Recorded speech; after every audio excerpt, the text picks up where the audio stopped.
Alright, let's get it. I feel like Magic the Gathering has become more woke. Oddly enough. All right, Spidey, let's do this. Ew. Whoa! Lizard! Why does that look so grody? Uh-oh. The reptile with anger management issues.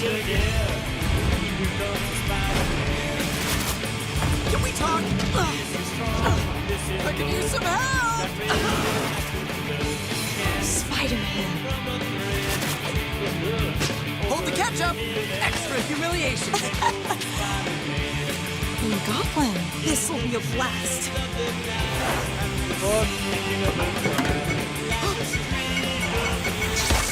Thanks for the save, Gwen!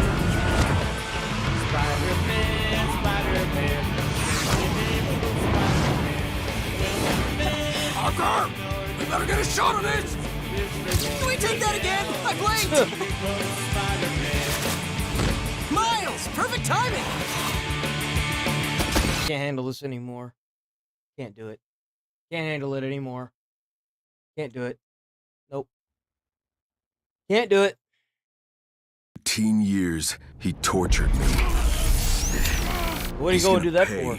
For what he made me become. My name is Kyle Crane. And finally, I'm out. This is like a Wolverine story.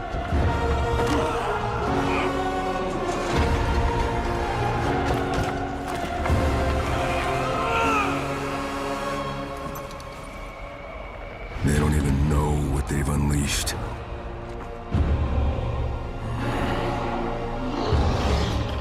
But I'm not the only one out here.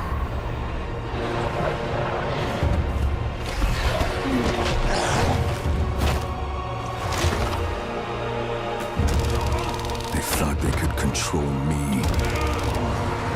Now, I will tear them apart. One by one.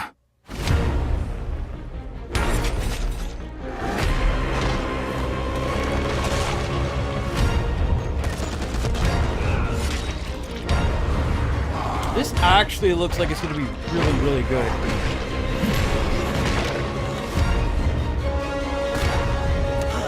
This looks pretty decent.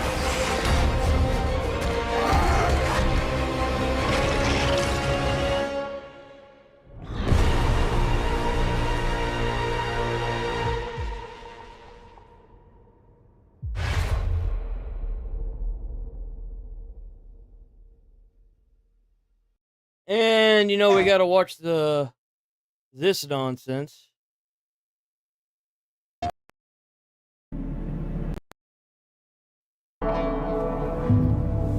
Why can't the studio be better? We live and we die. But a ghost carves their own path. You know what else happens quite a bit back in the time that you're trying to represent? Usually the fallen samurai, they fall on their own blades. Isn't it like Simpoku? Feel like the developers at Sucker Punch could learn a few things from that. No, we got to get our morning shiz talking out of the way. Wandering a road of steel and ash. Well, they could preach morals in their game, but for whatever reason, their developers just can't seem to follow it. Finding renewal beyond revenge. Ew. The things we endure make us what we are. But a ghost chooses who they will become. And you will know my name. Sure. Didn't even want to actually play this game.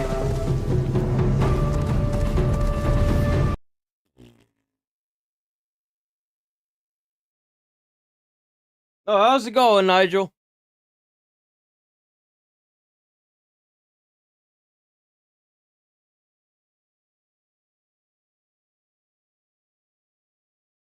My name's Fabian. I am a vampire. Cavian by blood. I work for Benny. I've heard of you. All good things, I hope. I have heard of you. And I was, and still am, a detective. Fabian, are you out on the trail of a conspiracy? Why am I asking? With you, it is always a conspiracy. Matter of fact, I just started a new case. It's a curious one. There's a girl. Isn't there always? Figure it out, Fabian. Hey there, big ears. What have you been listening to? Hey, detective. Yeah, I might have heard a thing or two. You know, Fabian, sometimes I'm not sure how you keep your job. Just unlock the door for you.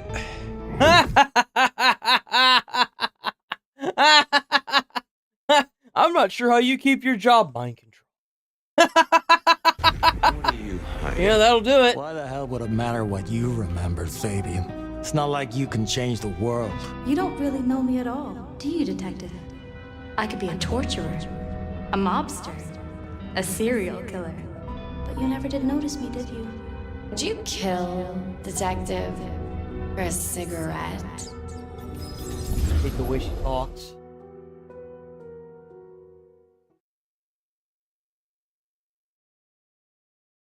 There we go. Dying Light Beast review, boys. Let's do it.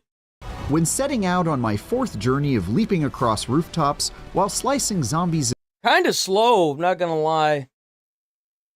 I think what I'm gonna do is I'm gonna take 4 videos and I'm gonna make 4 extra shorts from this this stream, and I'm gonna publish 2 videos and 2 shorts over the weekend for Saturday, and do the same thing on Sunday. I'm gonna upload them all today, but I'm gonna schedule them out over the weekend, and I'm going to take the weekend off, bro. I'm fucking burnt the fuck out. Like, I am at levels of burnt out I could not describe to you if I tried.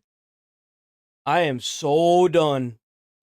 I'm fucking tired, dude. And Twain via the Dying Light series, I'd wondered if I'd feel any less joy from this violent survival horror parkour this time.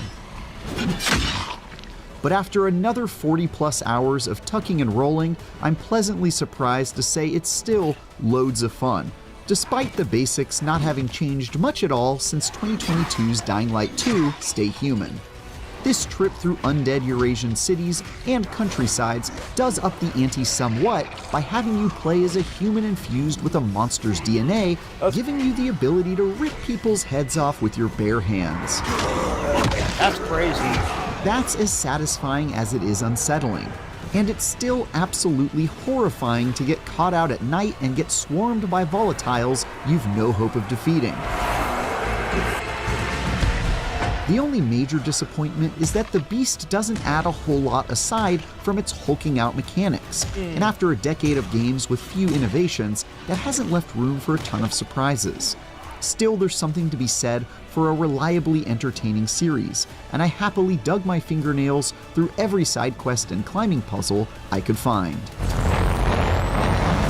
I've never played a single Dying Light game. I don't even know what it. I know it's about zombies, but that's it. I'm gonna have to play those at some point. This sequel continues the story of the first game's protagonist, Kyle Crane, who, through a series of quite gruesome events, has been transformed into a half-man, half-beast monstrosity, capable of leaping 50 feet in the air and screaming so loud it makes the undead take psychic damage. So, still very weird. There's not much more than that to the paper-thin plot, which has you squaring off against the world's most generic Bond villain and mad scientist on a revenge quest that goes down exactly like you think it does. I'm gonna kill you. Not in this lifetime. Yeah, that's not a James Bond plot. That's like Wolverine, brother. Get it right. But it's at least a good enough excuse to hunt down bosses and engage with the side quests that are usually better written and sometimes downright silly. Is that why they call you the sheriff? That and the fact that I kick butt. Plus, even though the story is about as minimum effort as it gets, the characters you meet and befriend along the way are at least memorable enough that I didn't feel you think like she's got enough paracord on her? The lengthy conversations where you get to know them. Oh, shit. Sorry, Sheriff. I let you down. You didn't know such thing. As you sprint toward your final confrontation, which took my completionist self about 40 hours, but could pretty easily be done in under 20, you power yourself up by hunting dangerous, genetically modified zombies with superpowers, called chimeras.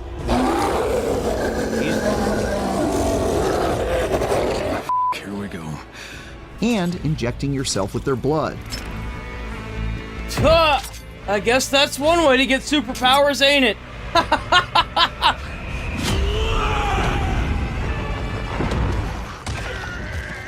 This is where the main new mechanics of the beast comes into play, like the ability to shoulder charge through a crowd of zombies without breaking a sweat, and really silly ones, like one where you can change directions in midair by yanking on your grapple hook with obscene force. It's Spider-Man! Turning yourself into a hook-like abomination in the pursuit of revenge makes for a neat twist to an already awesome framework. And being able to throw down your machete and punch 20 zombies to death in the span of 10 seconds is quite satisfying. That said, even this is a fairly small tweak to the established Dying Light blueprint, as you only get to go full werewolf every so often after you've charged up your rage meter from taking and dealing damage. For the rest of the time, you're still swinging lead pipes and running away from volatiles per usual. So if you've played a Dying Light game before, the vast majority of your playtime will feel quite familiar. That's by no means a bad thing, since it's a reminder of some good times, but it does seem like a bit of a run-jump-slide down memory lane. Damn. One other thing that makes the beast distinct from its predecessors is the boss fights against souped-up infected that unlock your new abilities. The first time you come across each of these encounters, it introduces a new type of baddie that then starts showing up in the wild. It looks like a fast-moving skeletal zombie that leaps through the air, dances on top of lesser undead, Wendigo, and tackles you with sharp claws in the blink of an eye. Or another, where a muscular, brutish ghoul gains the ability to turn invisible, leaving you frantically looking over your shoulder and listening for growls in the dark. That's kind of cool.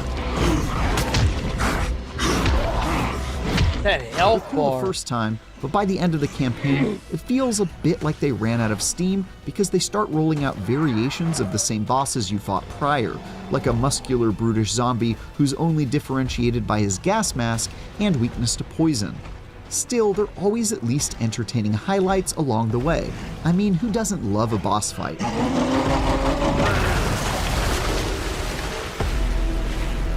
The open-world Valley of Castor Woods is the new setting you'll spend all your time in while seeking your revenge, and it combines time-worn elements we've seen in other Dying Light games into a cozy little package. It's got spacious rural areas reminiscent of the original's The Following expansion, as well as a city area with plenty of stone structures to scramble up. Castor Woods is fairly small compared to the sprawling maps of Dying Light and its first sequel, and you can definitely see the roots of the beast being originally conceived as an expansion to Dying Light 2 when you run into the mountains that box you into a circular area that can be crossed by car in a couple minutes. But that's not such a bad thing, since they make good use of the space they've got without large expanses of emptiness padding it out. It also includes what any good Dying Light game needs.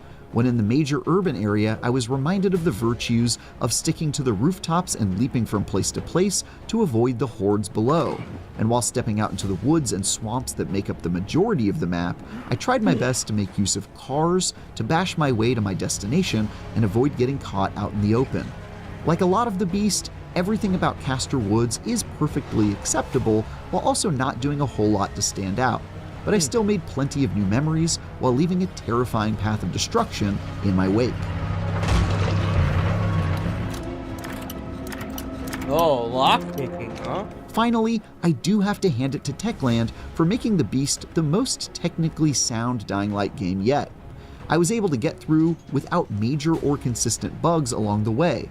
I played on my high-end PC, so likely got just about the best experience one could hope for, but it's notable that aside from one crash and a bit of pop-in here and there, it was a pretty smooth ride throughout. And that's with me mostly having played before the Day 1 patch too. There were a few annoying moments where I got stuck in a vent due to some buggy geometry and couldn't progress through the area until I jiggle my character around for a couple of minutes, and a few times where my character got stuck in the environment at the worst possible time and jeopardized my mission. But these were rare enough situations that they didn't make me want to Hulk out and throw things at the screen. Here we go, here we go. Dying Light the Beast is an entertaining return to the rooftops and flesh pits I've come to love over the past decade. The gimmick of amping yourself up into a scary monster to fight other monsters sticks the landing and mostly makes up for a generic story and a map that has few surprises in store. However, aside from your new rampaging abilities and some freaky new boss fights, the Beast does stick pretty close to what worked in the last 2 games, so it may feel a bit rote to those who have played those recently. Its signature blend of parkour and melee-focused combat remains largely the same, but there's certainly nothing wrong with having more. I'll take the weekend. Just do that. AS7. AS7 is. Why they rated it so low? I'm kind of surprised. Executive Reviews editor. He's a good one. He's a really good reviewer. He's really good. Give me a second. Hold on. I need to make something.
Okay.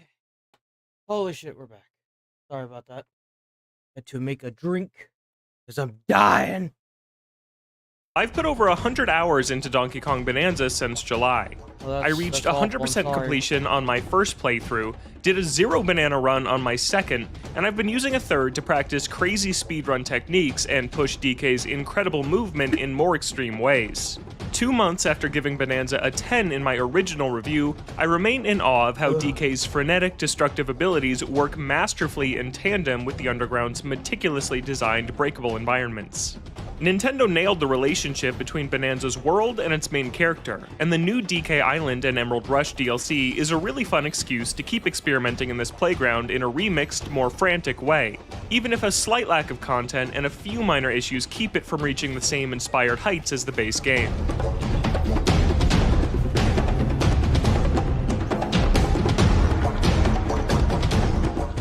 Before we get too far into things, a quick note. Bonanza's DLC is only accessible after clearing the main story, and it acts as somewhat of an extended post-game. I'm not going to outright spoil Bonanza here, but if you're still drilling your way to the planet core and don't want to know anything about it, you may want to come back to this review once you've reached the end credits. That said, you should also do so before you dive too far past them, because the DLC makes some helpful changes to the original endgame grind that you may want to know about. There are 2 intertwined halves of the DLC to discuss. DK Island is a new level to explore, while Emerald Rush is a roguelite take on Bonanza that makes up the majority of the content found in this combined package. DK Island is a wonderful love letter to Rare's Donkey Kong Country trilogy and Donkey Kong 64. It's a nostalgic return to where DK platformers really began, comparable to exploring Super Mario 64's Mushroom Kingdom and Super Mario Odyssey's post-game.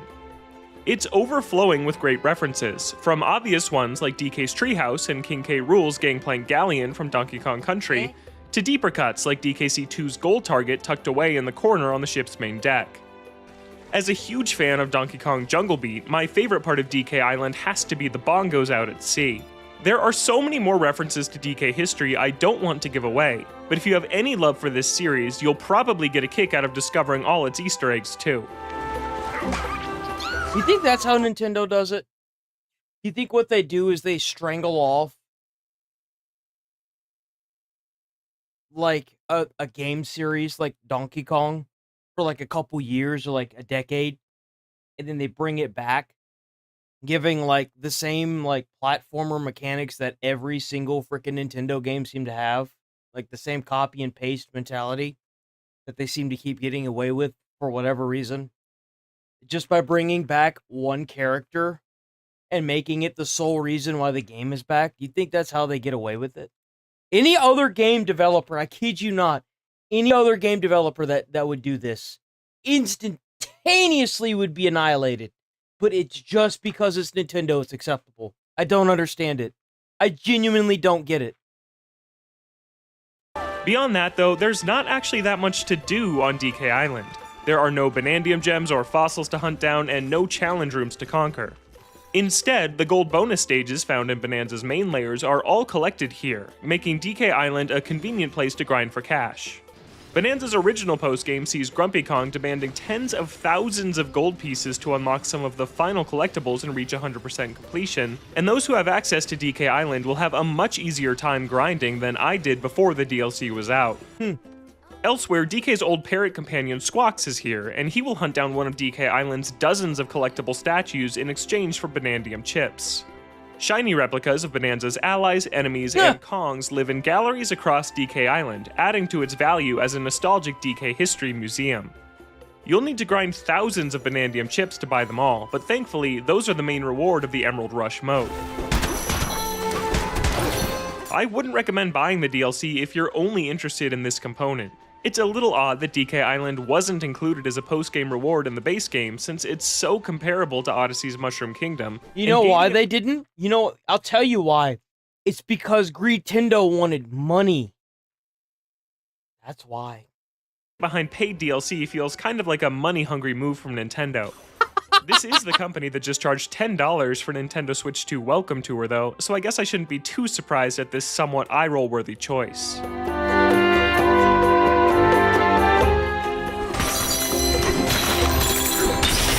Unfortunately, Bonanza's DLC does a much better job justifying its $20 price tag in its Emerald Rush mode. Void Kong has found his way to DK Island, and he's moved on from his obsession with Bonandium Gold to set his sights on a new prize, Emerald Ore, which is the exact same but green.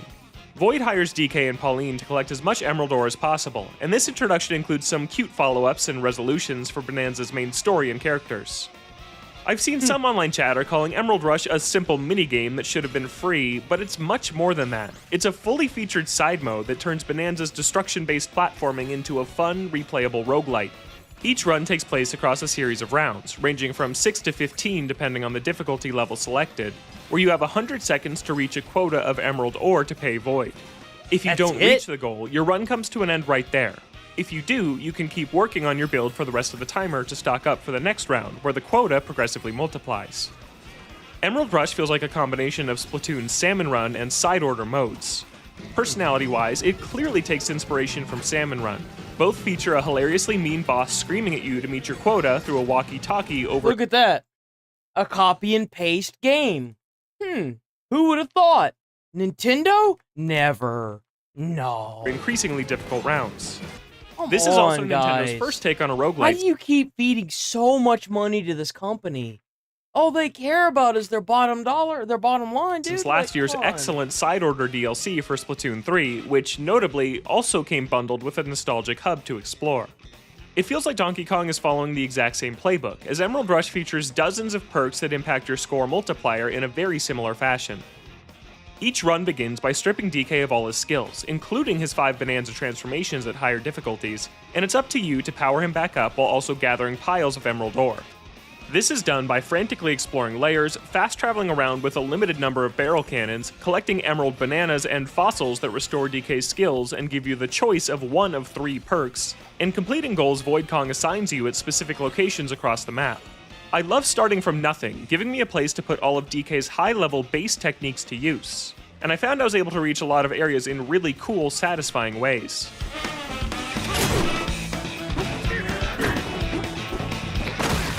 But the most important part of Emerald Rush are the perks that alter how much Emerald Ore appears. There are generic power-ups like generating more when defeating a certain type of enemy, but the most exciting ways to score are the Groove subset of perks, which revolve around multipliers that increase the more you perform a specific action. For instance, my favorite is Turf Groove, where more emerald appears based on the total distance traveled by turf surfing. The second this perk shows up, my whole playstyle changes. Suddenly, I'm trying to get everywhere by turf surfing, which is a big challenge on denser layers. Emerald Rush leads to scenarios you'd never see in the base game, and with such an incredible foundation to build a roguelite on, it's always fun seeing how you can push the mechanics. Why are all these developers trying to do these roguelike and light games? Just do what you do best. It's almost like every game now, they're trying to suck as much time as they can out of you. It's so weird. What is up with that? Even with single-player games, like, what's the deal with that? Stacking multiple perks like this on top of each other can lead to completely busted results, and I scored well over 1 million points on a few runs, where my target goal was less than half that. If you thought the base game had a lot happening on screen at once, Emerald Rush achieves a new level of unregulated chaos, like one run where I got tons of bonus Emerald Ore for defeating enemies as Zebra Bonanza, leading to 30 minutes of sprinting around non-stop, destroying everything in sight to flood the screen with an overwhelming, borderline unbelievable amount of Emerald Ore. It's not always a breeze though. Like most roguelites, a lot of your success depends on what skills randomly show up, and I lost multiple runs by banking on a certain Bonanza to spawn by building my perks around it, and ultimately failing when it never arrived. Speaking of Bonanzas, Emerald Rush really rewards mastery over these 5 powered-up forms, as knowing the best way to take advantage of their unique strengths and swapping between them on the fly results in a high skill ceiling fitting of an endgame mode. I do wish Emerald Rush went a little bit further with its abilities though. Seeing big numbers get bigger is always enjoyable, but with a few rare exceptions, there are no brand new abilities to find, and the perks simply make DK's already existing moves worth more points. It changes the scoring and the way you play, but beyond reclaiming powers I'm already very used to using in the base game, it never meaningfully expands the options available to you. Why would the best roguelites make you feel Why more would they do that? throughout a run. What? Make new things? Huh? It's a foreign concept to this company. By giving you fresh moves as you go, and adding more exciting techniques to DK's toolkit could have elevated this from a good roguelite mode to a great one. Completing runs earns you piles of Banandium chips and rating points that unlock cute bonus costumes, more powerful perks in the rotation, and new layers to tackle. Emerald Rush doesn't take place in new areas besides DK Island. Instead, DK and Pauline return to familiar locations from Bonanza's campaign. And one of the coolest parts of this mode is how it rewards you for being intimately familiar with these layers. Emerald versions of Banandium gems and fossils are found in the same locations as their counterparts in the main campaign. And knowing exactly where to find a vein of 3 fossils or a bunch of bananas makes Emerald Rush feel like a cool B-side to the main story. And the getaways you've built during the main story become essential fast travel points during a run, further incentivizing you to explore each layer to the fullest. I knew we could do it! In that same vein, Void Kong's objective will sometimes vaguely order you to do something like give Cranky Kong a high five. Unlike the usual orders, these objectives don't place a marker on your map, leaving it up to you to find them on your own. Thanks to my 100 plus hours and multiple playthroughs, it didn't take long for me to pinpoint Cranky hanging out on a big tree branch in the forest layer. I initially thought reusing areas from the base game would be a weakness of Emerald Rush, but the way it leverages your knowledge of familiar locations is a really smart, novel way to effectively reuse old content. Still, this is another place I wish Emerald Rush had added a little bit extra to keep things fresh. There are no new enemy types, and it never introduces boss encounters that could have nicely broken up the pace of runs that last up to 45 minutes. Jeez. I reached the end credits after about 6 hours, and while the DLC's post-game opens up several more layers to play Emerald Rush in, I'm starting to feel a little burnt out on the formula. I'll probably only stick around to reach 100% completion out of obligation to the base game I've so thoroughly completed. And when I do return, I'll almost certainly throw on my own music or a podcast. The pair of main themes is undeniably catchy, with flourishes from Pauline that change depending on your active transformation. But I could definitely go without hearing either for a while after 10 hours in the DLC. Alright. There we go. The best part about Donkey Kong Bonanza's DK Island and Emerald Rush DLC is that it gives me a reason to keep experimenting in one of my favorite playgrounds Nintendo has ever created. DK Island is a nostalgic rush that prioritizes fun callbacks to Rare's golden era over stuff to actually do. So you're gonna be a Despite 5 or an the warm, 8? Fuzzy feelings I had while exploring, I can't say help they're but gonna think give this it an would have 8. been more fitting as a final post-game reward in Bonanza itself rather than DLC locked behind a paywall.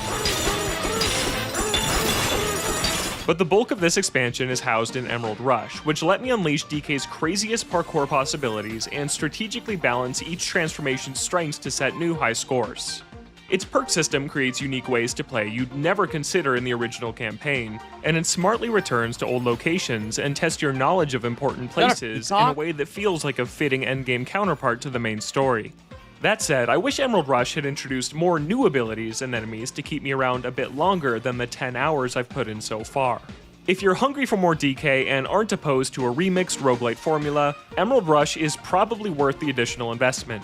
Otherwise, Bonanza's DLC is an enjoyable but inessential expansion to DK and Pauline's standard 7. For more, check out my standard full review 7 of Donkey from their Kong Bonanza or our AAA review- game developer. Huh. Wait, when did this come out? We've seen this already, didn't we? Yeah, it was 3 weeks ago. Oh, damn! Check out Bigfoot Vlog Tom! Bro, he's been making bangers every day this week. Built like W. God's been kind today. No way, that was a family. No. This ain't right. Enough! I'm not your puppet, and I don't play hide and seek with dead men's shadows. Damn. Kinda miss my brother Sasquatch. Look at us back then. We grew up wild together. Bet. I'm visiting him. Across the Atlantic, no excuses. The Atlantic? Snacks? Bro. Check. Eggs? Check. Water? Bet. I love you, Drive We safe. good. Batteries? Umbrella? Duct tape? Yeah, now we're cooking. Haven't opened this yet, says boat. Guess today's You the put day. it in a box? Why? Oh, it's a boat. Man, this thing better float. Damn, look at him rip that open like a man. It's deflated. No electricity. Oh, dude, that here. pump is ancient. Manual pump is king. Oh. Bruh, this feels like arm day at the jungle gym. Come on, baby. He's gonna Inflate pop like it. my ego after cardio. Damn. And look Tell at me that. that ain't the Lamborghini of rafts. Those look nice. Please don't fold on me now, Lambo raft. Lambo raft. All right, no turning back now.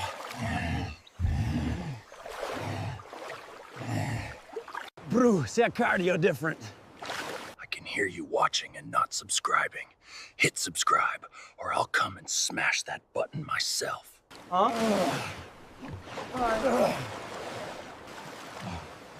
Damn, that's a whole lot of water.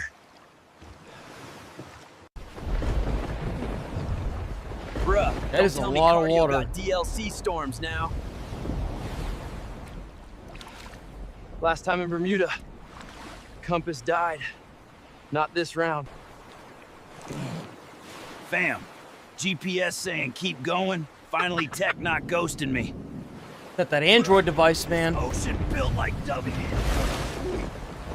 Oh man, you went right into a hurricane. Jesus. Bro's getting rocked. Storm gone, but night ain't giving me a break either. Star's my only roof. Still here. Guess the ocean didn't eat me alive. Yep. Morning cardio about to begin. Gotta stay fresh, even in the Atlantic.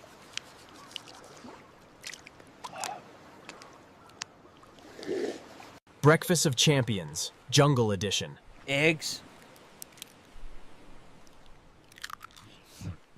Man, that carried me through the academy. I ain't even gonna lie. The sea don't end. Feels like it's trying to eat me alive. Holy, this ain't National Geographic. This is seafood dodgeball. Damn. Somebody tell the ocean to chill. Lunch solved.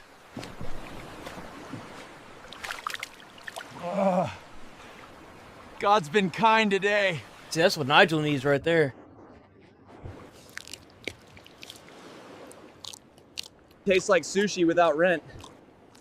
Sun cooking me like a leftover pizza. Yo, what's that out there? Ship or my heat stroke hallucination? Ship. Why isn't it moving? That's creepy. Mary Celeste. Straight out to history books. And she's just sitting here. Brew, this ship feels alive. That's creepy. Yo, just imagine if you're out on the boat, or like like out in the ocean, and you just come across a ship like this. Bro, there's no way in hell I'd set foot on that. That's creepy. Man, it's like they vanished mid-shift.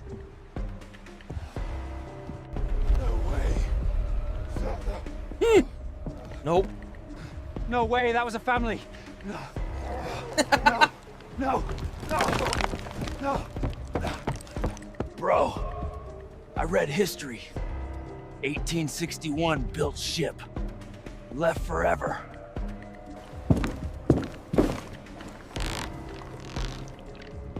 The hell, fresh? Ghost baked it? Fine by me. Still warm, still tasty. Who's dumb enough to skip free bread, huh? Not me. I would have skipped that bread, man. No bones. No bodies. Nothing. Sailors, real men, this ship ain't empty, it's cursed alive. No. Bro, this ain't right. Man, get up off that ship. I would be on that ship. Screw that. Yo, who's paying No, the electric sir. bill for these doors? Whoa. Ah! Are you still there, man? It's Get like off the of that. ocean itself is crying him inside this ship. Every step on this ship feels like it remembers the last crew. Compass steady, maps intact, even the captain's desk untouched. This doesn't feel abandoned. My GPS point's clear as day. Straight path, no errors. Yet this ship's been sitting here for decades. These routes, they stretch across oceans, marked clean, like someone planned a journey. Ooh. That chair, it's moving by itself. Wobbling. Nobody here, no wind, no reason. Those voices. I swear I heard children, women, men, like they're right beside me. I saw her, clear as daylight, a woman, blonde hair floating like it's alive. Wait, didn't I just pass this rope? No, this is the same damn hallway again. Either I'm losing it, or the ship's alive. It's cooked! This ain't right. Air this cold in the middle of the Atlantic? Whole cargo full of booze, yet not a soul to drink it. Smells like a pirate frat party died here and forgot to clean. Great! I get front row seats to a ghost concert. If Mozart pops out, I am suing history class for not warning me about this. This ship's older than my night. Look at this rail, crumbling like dust in my hand. I heard boots, heavy as thunder, echoing my name in every step. Yet here's nothing but ghost roast. Enough! I'm not your puppet, and I don't play hide and seek with dead men's shadows. If you've got something to show, show it! If I don't make it out, this ain't rumor, it's real. Mary Celeste lives on, and my brother Sasquatch. He's gotta see this. All right, no more ghost roommates, I'm done. Recorded it, seen it, survived it. Yo, fam, I recorded every cursed thing. Storms, ghosts, bread steaming on haunted decks. If I don't make it, at least you'll binge this footage. All right, enough sightseeing in ghost country. Time to haul fur across this ocean. Sasquatch gonna hear everything. Hey, at least he got out of that whole ocean faster than he did the Sasquatch Bermuda. better have steak and Wi-Fi ready. I'm not doing this cardio twice. There it is, land, finally. Europe's coast staring back at me like Salvetan daylight.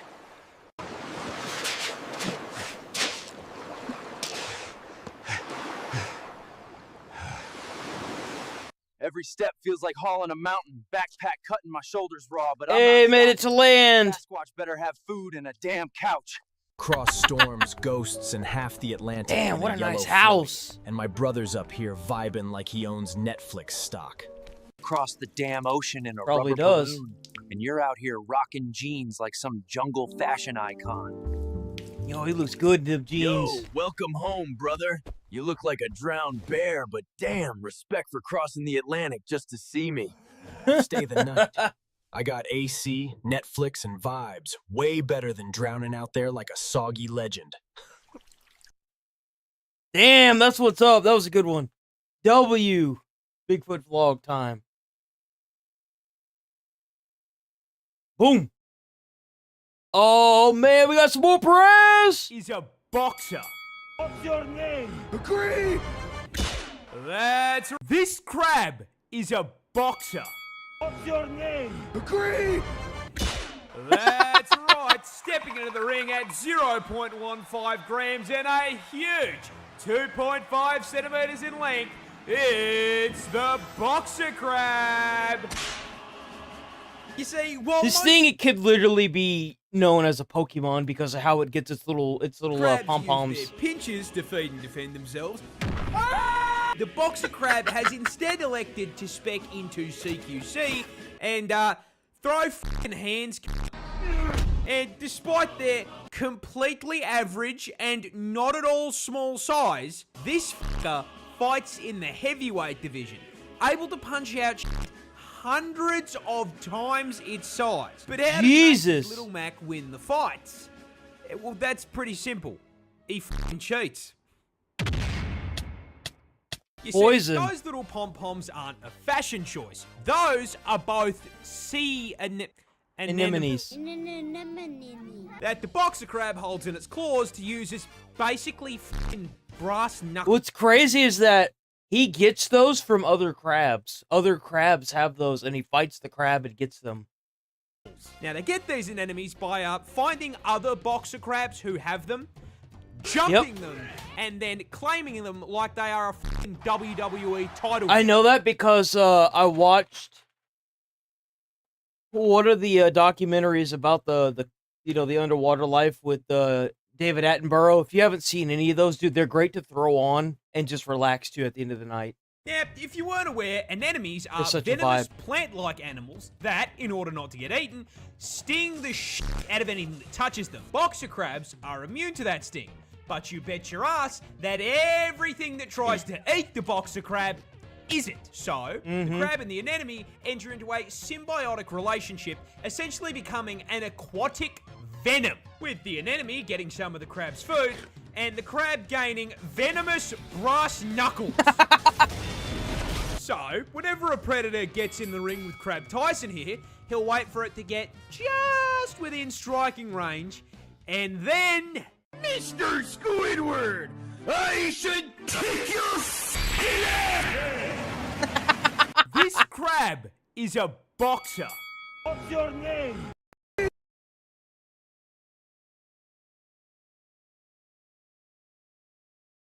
Town hall meeting to protest property taxes. Chat kept mentioning that yesterday and I forgot to look it up. Let's see. How good are his moves? Oh, that's awesome. Glad you're liking the cheeky so much, Chunk. Town council candidate in Cranford, New Jersey, breakdancing at a public meeting to protest a property tax hike. Yo, that's what's up. Mr. Tilly, I started... That's what's up, bro. Oh! With no music. He's doing it a cappella. Oh! Oh, he's killing it too, man. What a... Oh, man. Stand the fuck back. This guy is serving. Hold on. Wait a minute.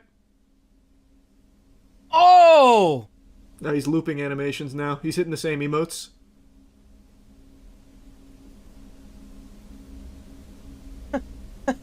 This is quite the... Hey, guy, I was looking to see there's always somebody smiling in the audience. He was smiling over there. And no one's standing up and clapping? Hello? Did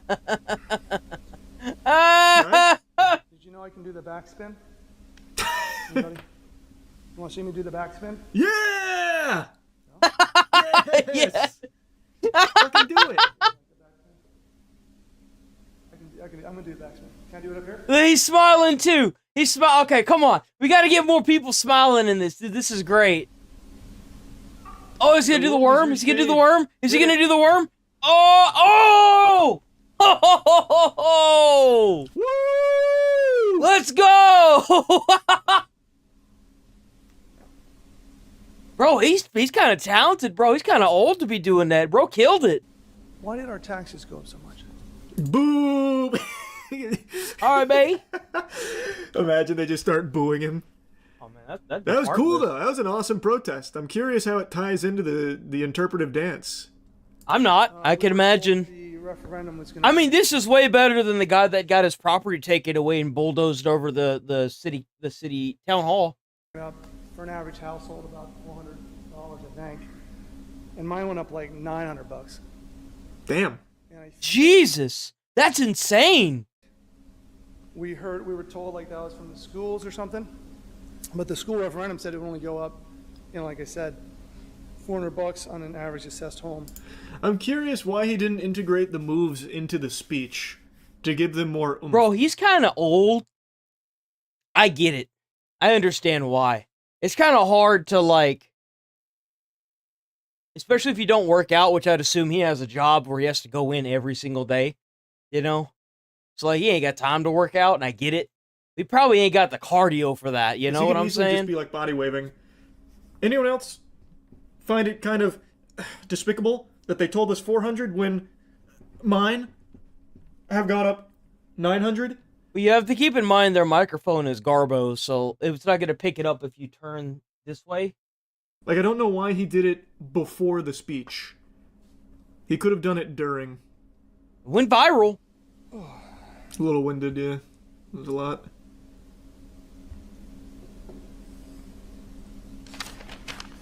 Counselors, your response? Oh, hey, oh, just when you thought you were safe? No, he's cutting the rug again. You got to keep in mind, this guy kind of did this in good sport. Like, he's obviously upset that his taxes went up by $900. He went to where they said that it would be going up from. They also denied it. So the fact that he showed up there, didn't threaten anybody, just did his little break dance peacefully, and then like told them what was going on. Kind of impressive. I gotta give this guy my hats off to this guy. Seriously, Thank you, Mr. Tilly. That's how it should be done. Like the interpretive dance. Man, what a joyless place. Right? Really? Nothing at all, Terrence? God. No, you took time out of his day that he could be at work to go down there and discuss with y'all and like protest with a breakdance instead of violence, and you guys are just heartless, soulless human beings. Seriously. Fucking, it's like subhuman going into a town hall meeting. No fun allowed. Don't these town hall meetings last like 10 hours? So? Asking the wrong guy. I have no idea. Who cares? I am under the impression that they're normal length. I mean, it's not like it's 7 days a week. Come on. I've always assumed that they were just like an afternoon thing. Exactly. You get the community together, you guys are like, hey, here's what's going on. Any grievances? I don't know. Maybe it is like a 10-hour thing. Thanks for resub, Grimes. This one lasted 1.5 hours. Well, yeah, this man shut it down with his moves. I burnt this bitch to the ground with this shit. See, like, I can understand the counselors having no... Okay, enough of that. I don't think we're going anywhere. Is there more of this? Hold on.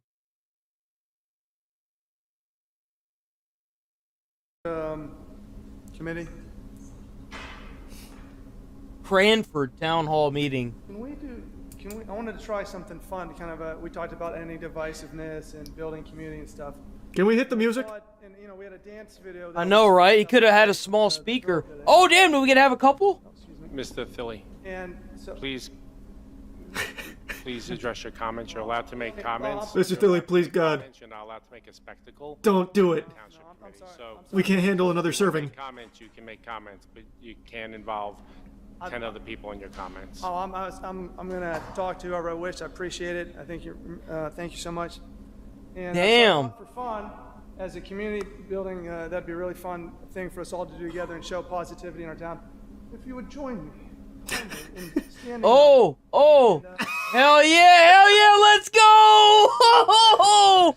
Bro, look at this guy. Hey, wait a minute. This is a much more energetic crowd. Yeah, let's go! Yeah. Hell yeah, man! Let's go! Yo, this is how you protest. Let's go, man! Get it with the hokey pokey. So you pissing the people off up here, and you getting the community involved, and everyone's smiling and laughing. Yo, this is what it's supposed to be about. Let's go! Come on, man! There's chaos! Chaos! Oh, look, he even danced with a partner. Baby. Look at that. Heck yeah, man. I can only see out of the corner. Why can't we have more people dancing? Why you gotta burn cars? Hey, are you writing this down? I don't see you taking notes. Yeah, she's not taking notes. She's trying not to let it go viral again. That's right. That's a democracy right there. That's freedom of speech, baby. Let's go. Yo, this guy brought his spirit. Look at that spirit right there. It completely in spandex. Bro, you know if this guy farts, it's gonna make a bubble on his ass. There's no way, dude. Ain't no breathing in that costume. Do we have any further public comments? I'm not sure if I'll watch that or not, but we'll see. Oh. No, Rita. That's awesome, Cooper. You're more than welcome to come up. Go to the NTG Reddit microphone for help. Let me know Wait, who's this guy now? Oh man, Team His Spirit. sidekick. Wait a second. Mr. Tilly, you walked away from the microphone, so we're considering that your time. My time, sir. I appreciate that. Can you... Anything to keep this guy from coming back up. Can we get Raygun in here for a dance battle? You done? That's right, America's Santa Claus. That's right. Your 5 minutes is up. Yeah. That's a legitimately lying under oath, maybe? It has not been 5 minutes. It's been 2 minutes and 40 seconds. He's got plenty of time left. He does. Next. Officer. Yeah. Bro, they got to be getting tired of him. They got to be. If this guy's going to have to pay $900, he's going to make every second of it count. Let's go. This is supposed to be how you protest, brother. WillBilly.com. Please come up. Reminds you of the rent is too damn high guy. Hey, when you're right, you're right. Is your sub DeLorean? Let me see. I've got a spiritual pressure, Will. I'm not asking. There he is again. Is that the same guy? Can you not say anything about me after I leave the podium? Okay, so it seems like he's only danced a couple of times. It seems like it's more of a new thing that he does. That's funny. Wow, this is W, dude. What a great guy. Here. I'd imagine he's a great person to be around. Honestly.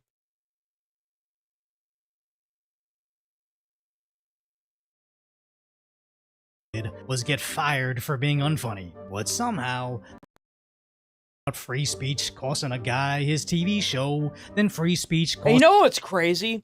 I can't tell you how many people were like, well, it's not freedom of speech for him to lose the show. You do realize that Tucker Carlson lost his show, and all these people that were cheering him on because he lost his show are now losing their shows.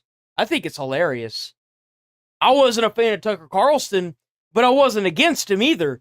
And I think it's funny that all the people that made fun of him whenever he lost his show are now losing their shows. I think it's hilarious. And by the way, update to this matter, Jimmy Kimmel, apparently his ratings were super low and he was losing the company a lot of money. That's probably why they shut the show down. Trump supposedly just took credit for it, but there's a good chance that the Jimmy Kimmel show got shut down simply because it wasn't making profit anymore.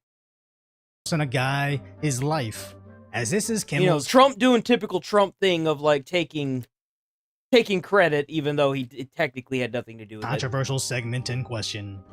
We hit some new lows over the weekend with the MAGA gang desperately trying to characterize this kid who murdered Charlie Kirk as anything other than one of them and doing everything they can to score political points from it. Where the next day his show's doors were closed as they sent away him and his team. As Nextdoor quickly announced, they object to Jimmy's offensive comments and will no longer air his show. That's the reason why. Okay.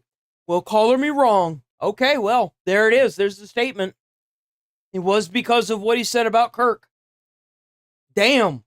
They shut that quick. Show for the foreseeable future. So it was about Kirk. Sinclair to do the same on their ABC stations, making I'm missing two whole forms of, like, confirmation, so all I've got is a couple, like... I watched XQC talk about it yesterday, and he was saying that he pretty much said that, but if I had Asman and Tectone's take on it, I would have been able to make a more decisive, informed decisions.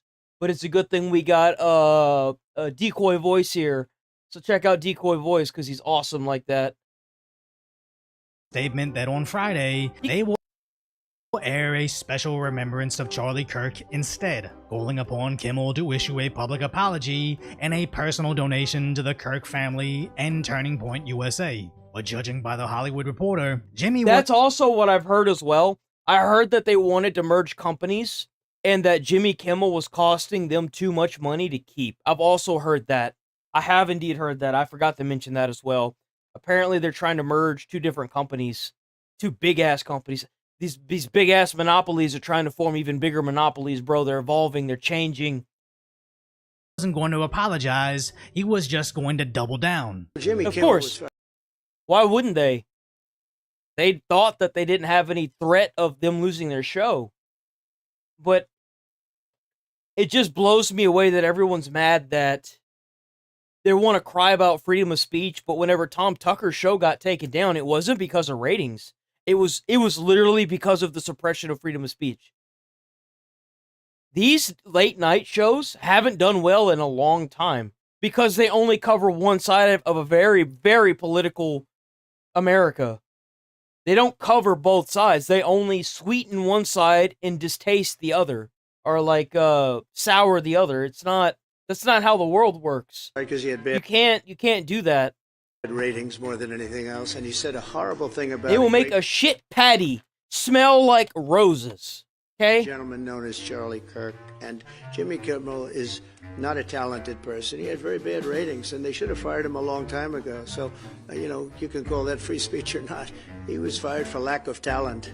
And Trump was right. Jimmy Kimmel, alongside all the left-wing late-night hosts, have been completely slipping out of relevance. Yep. And just Look at that. That's crazy. like any workplace that has an employee that's slowly declined over time, it's hard to terminate their contract over mediocrity. But given the opportunity, like public backlash over brazenly false information regarding a national tragedy, the bosses will jump on firing you while they can still pass off the blame on everybody else. But leave it to the corporate media to make this business decision about their Trump derangement syndrome, with MSNBC coming out in full force. Donald Trump's ongoing campaign to crack down on free speech, dominate the media. Bro, it's not free speech. Advocating and making fun of someone being shot to death is not free speech. It's disgusting and despicable. It's free speech if you flip somebody off and say, fuck you, but like, you can't make some fun of somebody dying. Think about the family. Think about the kids who had to watch their dad die for his free speech. Bro was just on stage talking, and he's dead because of it. You can't sit here and say that. Think about what you're saying. Like, you must read the script before you actually go out onto that stage, and think about what you're saying. There's no way, brother. Come on. There's no way you actually, as a person, feel the way you do. Essentially render the First Amendment meaningless. We are quickly becoming a censorship state. There will be a kind of deployment of... I keep hearing that. I keep hearing that Kirk supposedly said a lot of bad things, too. I don't know what those things... I'm going to have to look it up at some point and try to figure out what exactly he said. Because he did say that some people, from what I've heard, one of the things that I heard was like some people have to die in order for laws to be put in place. And I hate to break it to you, but that's not really saying a terrible thing. That's just the truth. And he's right. Like that's kind of like, in essence, he proved himself right. Because people keep getting assassinated, new laws are going to have to be put in place. So like, that's not advocating for death. That's stating a fact. There is a difference between stating a fact and advocating for death. A lot of, like, my fiance gets that twisted all the time whenever I say something, and she's like, I can't believe you feel that way, and I'm just like, I'm not feeling a type of way. I don't have any emotions. I don't care. I'm stating a fact. It has to be this way in order for it to be relevant. That's just how it is. Like, firefighters have to die in order for things to be changed. That's not an emotional want. That's a fact. That's just how the world works. They are reactive, never, ever proactive.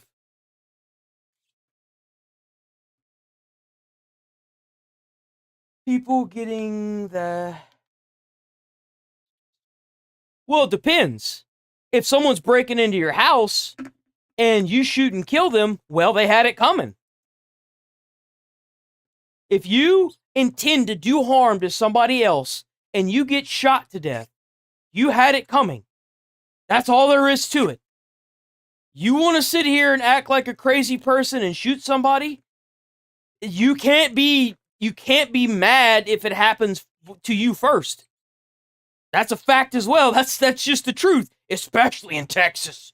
State apparatus.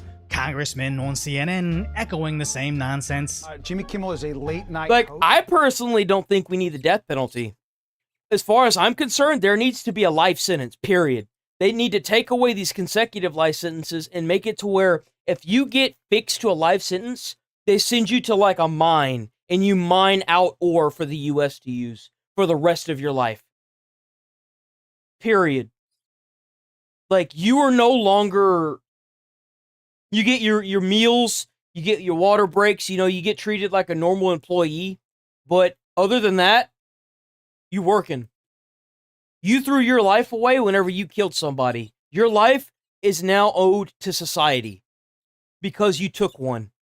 You have a debt to pay. That's all there is to it. He's a That's really how I feel.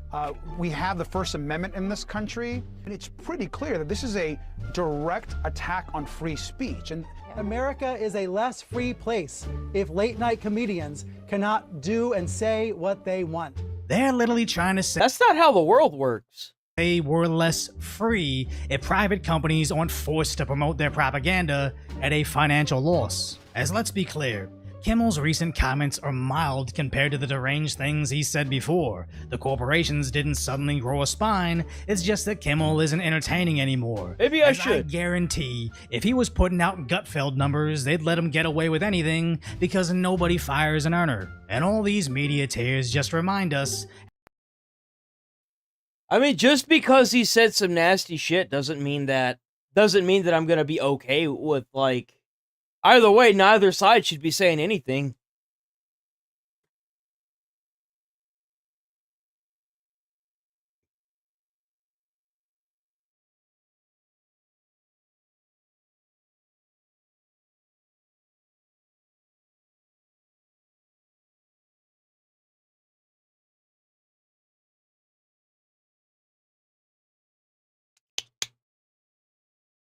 I think he has a YouTube.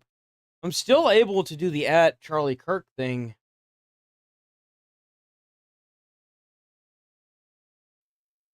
You know, Patriot Mobile stand. Hold on, killer. Hold on.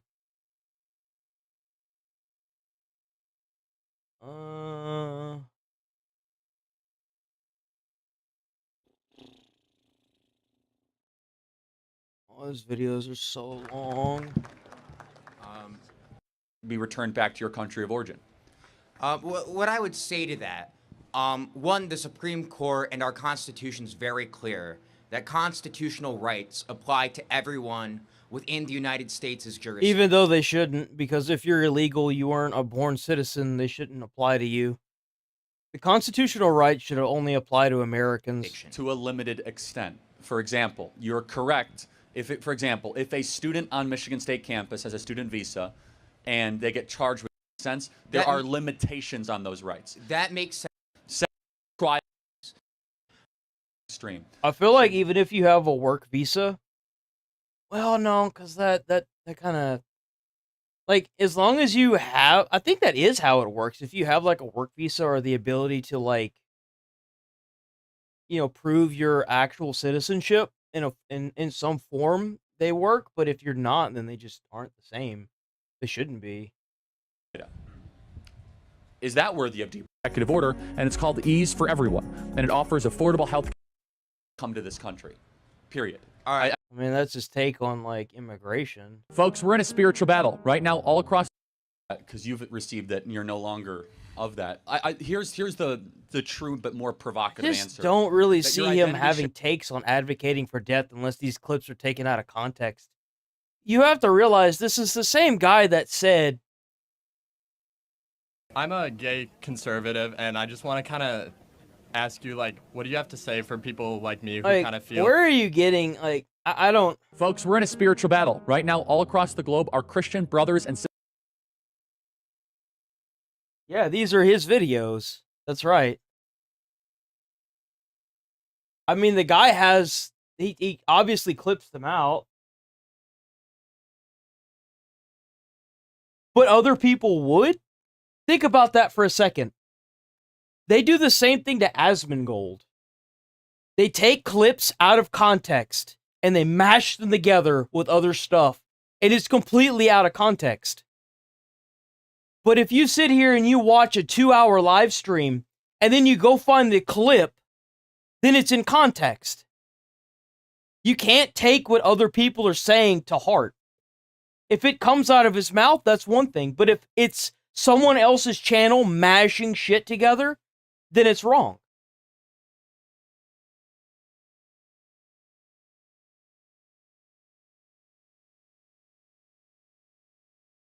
I don't know. I feel like there's a good chance that there's a lot of false media out there. You want fake news, all you got to do is pull up a YouTube channel. Honestly, you do realize that all the stuff that he records and all the streams that he does of him going to campuses, it's all here. Why wouldn't it be here? Unless it's clips that have been taken out of context and mashed together to make him seem like a bad person. They do the same thing to Asmongold all the time. I guarantee you that's the reason why so many people like took to him, is because they did this. They tried to do the same thing to him that they did to Asmongold, and instead of it backfiring, people started watching him and realizing, oh, wait a minute, this guy isn't as bad as it seems. That's usually what ends up happening with this.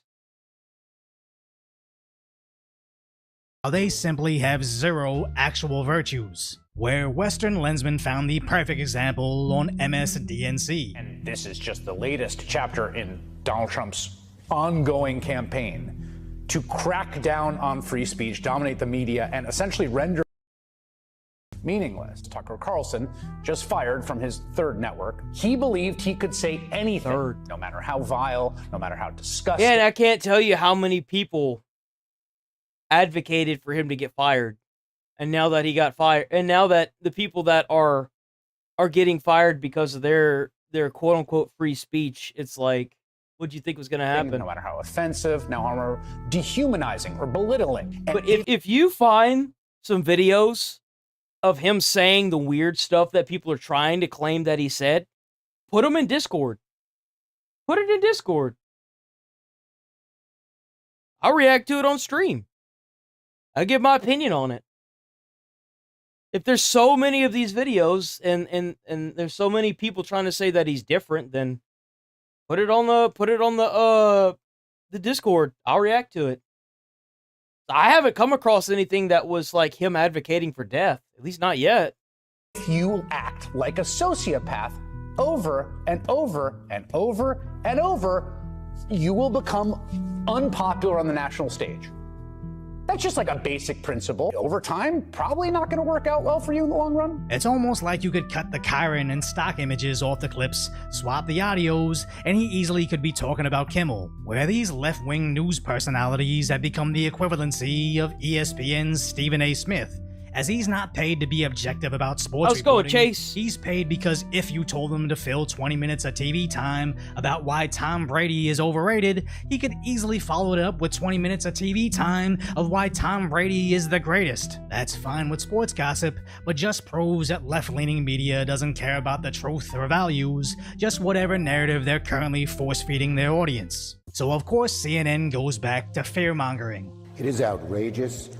That seems to be the only thing that side of the party's trying to do, is just fearmonger everybody.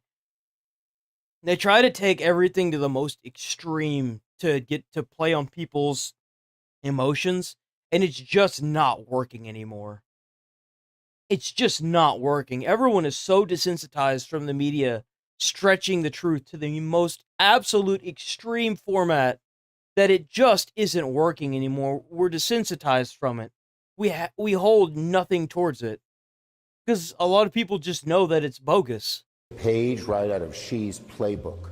It doesn't matter whether you agree with Kimmel or not. He has the right to free speech. And so it is just outrageous. It is indicative of autocracy. And I am just outraged by it. Again, this is what dictators do. This is what Xi would do. This is what Putin would do. As MSNBC... No. That's where you're wrong. Putin would have him killed. Stop calling the United States president a dictator. There is proof. And you know what's even crazier? Is that not only would Putin have the person killed, he would have the team or the paper shut down for it. And probably have them disappear as well. So no, you're absolutely wrong. That's not what a dictator would do. In fact, that's what a democracy would do. You know why? Because the show's ratings were going down. That's what happens whenever you're in a free market and your show's not doing worth a shit. You get fired.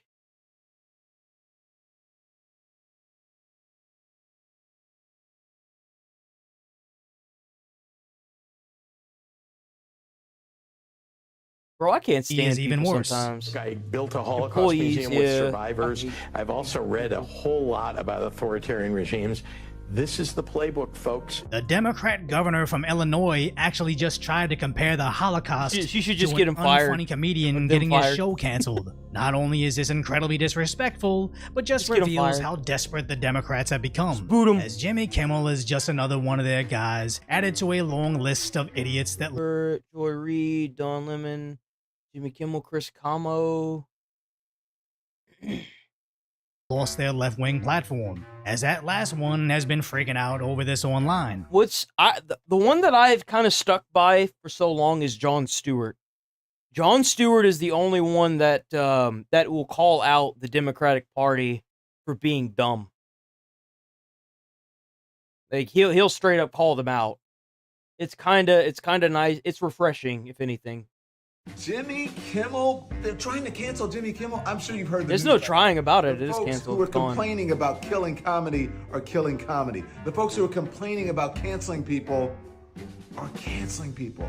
Which is funny because on an Instagram account with 1.6 million followers, he was just going live to a total of 600 people. This guy used to have his own show on primetime cable, and now he's out there making TikToks nobody cares about. So it kind of makes sense that all these mainstream media personalities are panicking over Jimmy's cancellation because it's just a sign that they might be the next Don Lemon. But nobody should feel bad for Jimmy losing his livelihood, or anybody on his staff for that. To his propaganda is probably why people stopped listening to him. The funny part is, if the network didn't cancel his show, the left likely would have, eventually, as South Park had to cancel their upcoming episode for reasons, and now leftists online are calling to cancel anything Disney related, which is hilarious, as they always eventually turn on each other. Again, proving no matter how many years of representation, inclusion... And you know what's crazy is this would happen to both sides. It doesn't really, like, if they had more of these late night shows that were more like Republican based, it would be the same scenario. If the show's not doing well, it's gonna get canceled, and it's gonna be some dust kicked up in the air, just like what's happening here. It's definitely a double-sided sword at this point. Like, there's no way that you can convince me otherwise. It's always a he said, she said, they did that, he did. You know what I'm saying? Like, it's always gonna be something. Yeah, there's always something behind the scenes, but they're gonna kick up a dust storm just to make it seem like it's something it's not. Because they want the publicity, it helps views. Like, let's be honest here.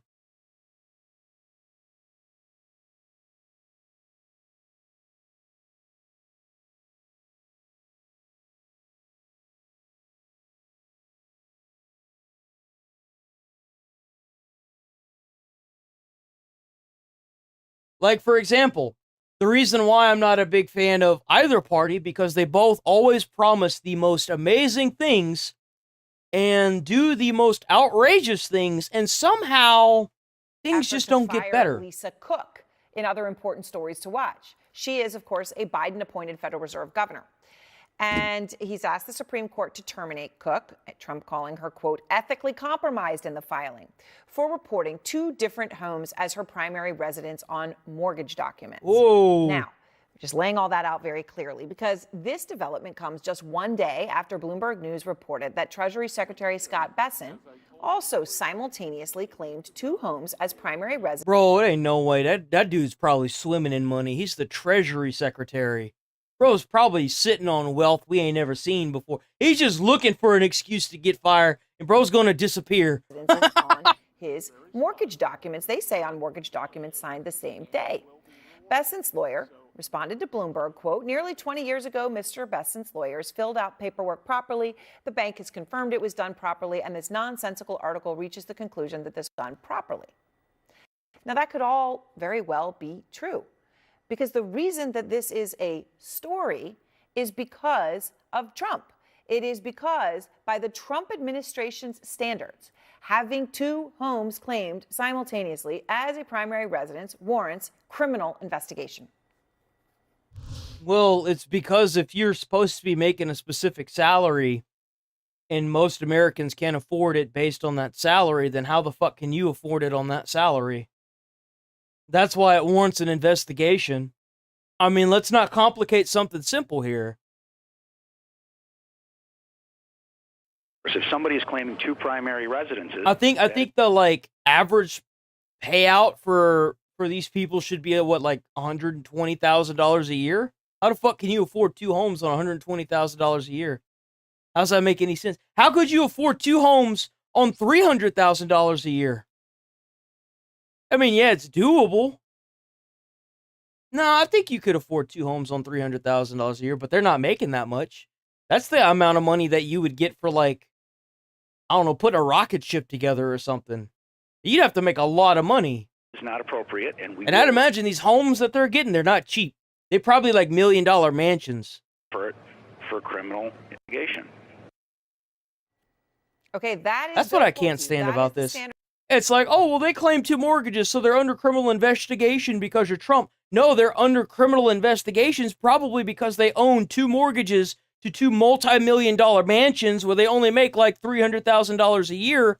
And that's stretching it beyond what they probably are supposed to be making a year. So how are they getting all that money? Come on, guys, let's not fucking complicate this. He is the top federal housing official on this. He has referred not only Cook for criminal investigation over alleged mortgage fraud on the case of Cook and her interest rate vote, and to none of the individuals, Bessent included in the Trump administration, who have also claimed that by their rule, the same thing. What the hell is this guy? It looks like a Crayola crayon that just got spat up by a child. The problem is, like, when you politicize What is this? the Fed, Bro looks like the sidewalk outside of a fucking school. What are you wearing? there's really He's just so done. He can't even look at him. He just knows. There's a huge ripple effect, and I think it's exactly what you don't want to see happen. Look, this is such an important time. Is that right? a paperclip? Fed just cutting everything we see with the economy. These are paper clips. And you can't put the genie back in the bottle. Why does he look like a middle school teacher or like a kindergarten teacher? Like, what is going on here? That's the problem here is that it's as the problem. He was the same Fed it has always been. Sometimes there were, 2. You know what? That's not what the title of this video said. The title of this video says Trump claimed he solved inflation, but has been worsening since May. What the fuck does that have to do with Pam Bondi? What the fuck does that have to do? Come on, CNN, what the fuck are you doing? And you asked me the questions you've always asked me because the Fed is the Fed, and that was the way he chose to handle it. Bro, that was a clickbait ass title if I've ever seen one.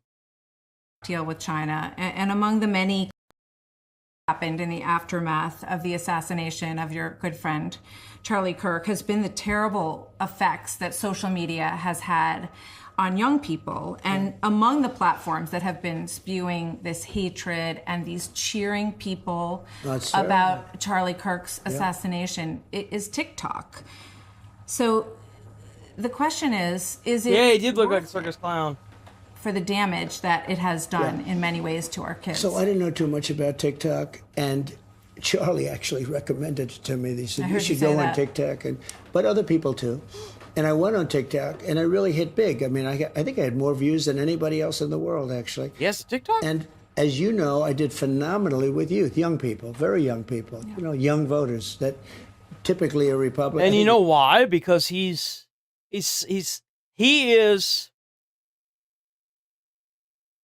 saying things that average Americans have a problem with to get into position of power.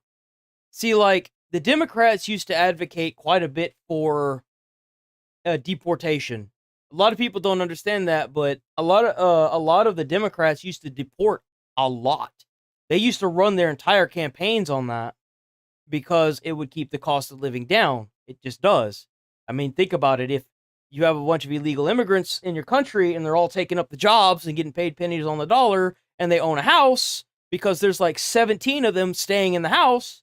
I mean, why do you think the housing market's, well, I mean, that and the rich people buying it up to charge for rent, there's that as well, but still, a lot of the Democrats, even Obama, I mean, think about the fact that Obama was like the second most deporting president that the United States has ever had, and he was Democrat. So, like, big surprise.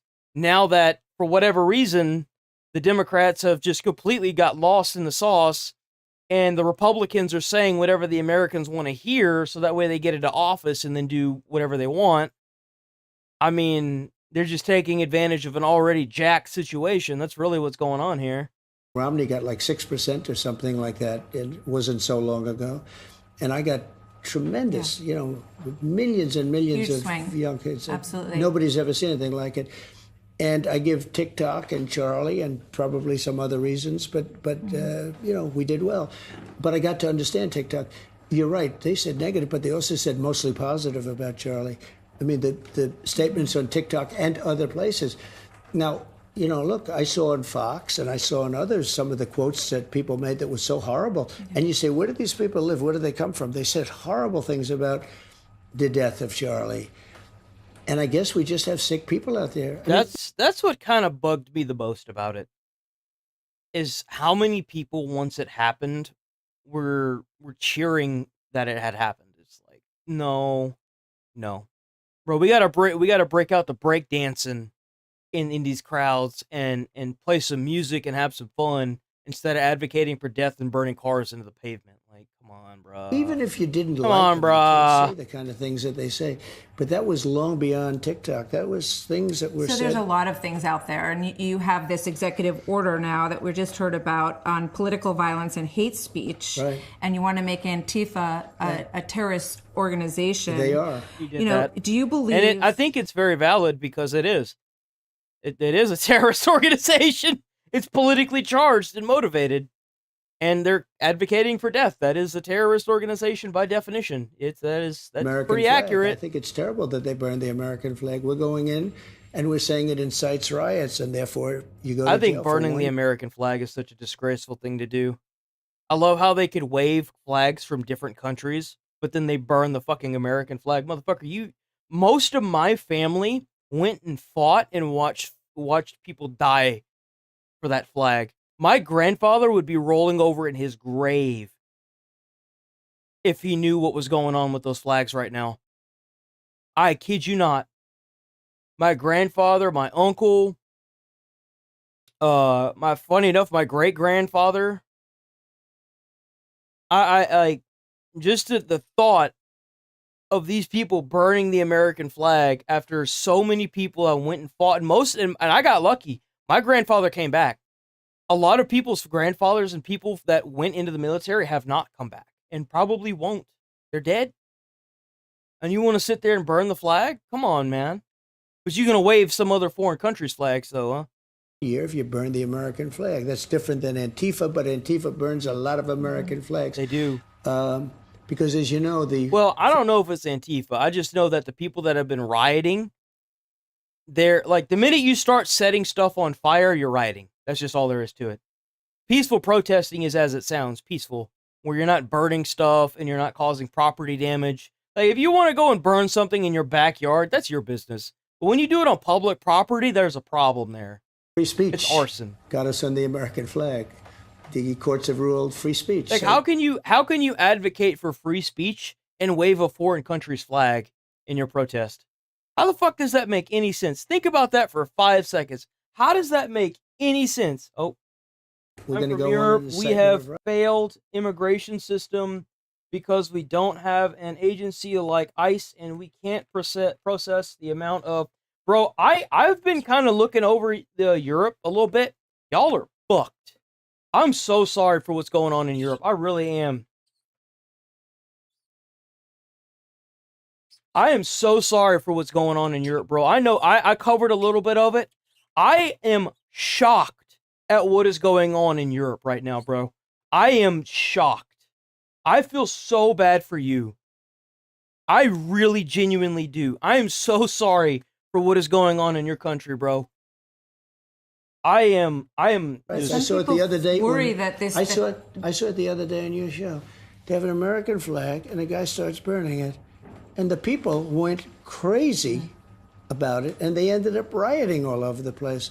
So we think that's a reason also, and we're going into the courts with that, which is incitement.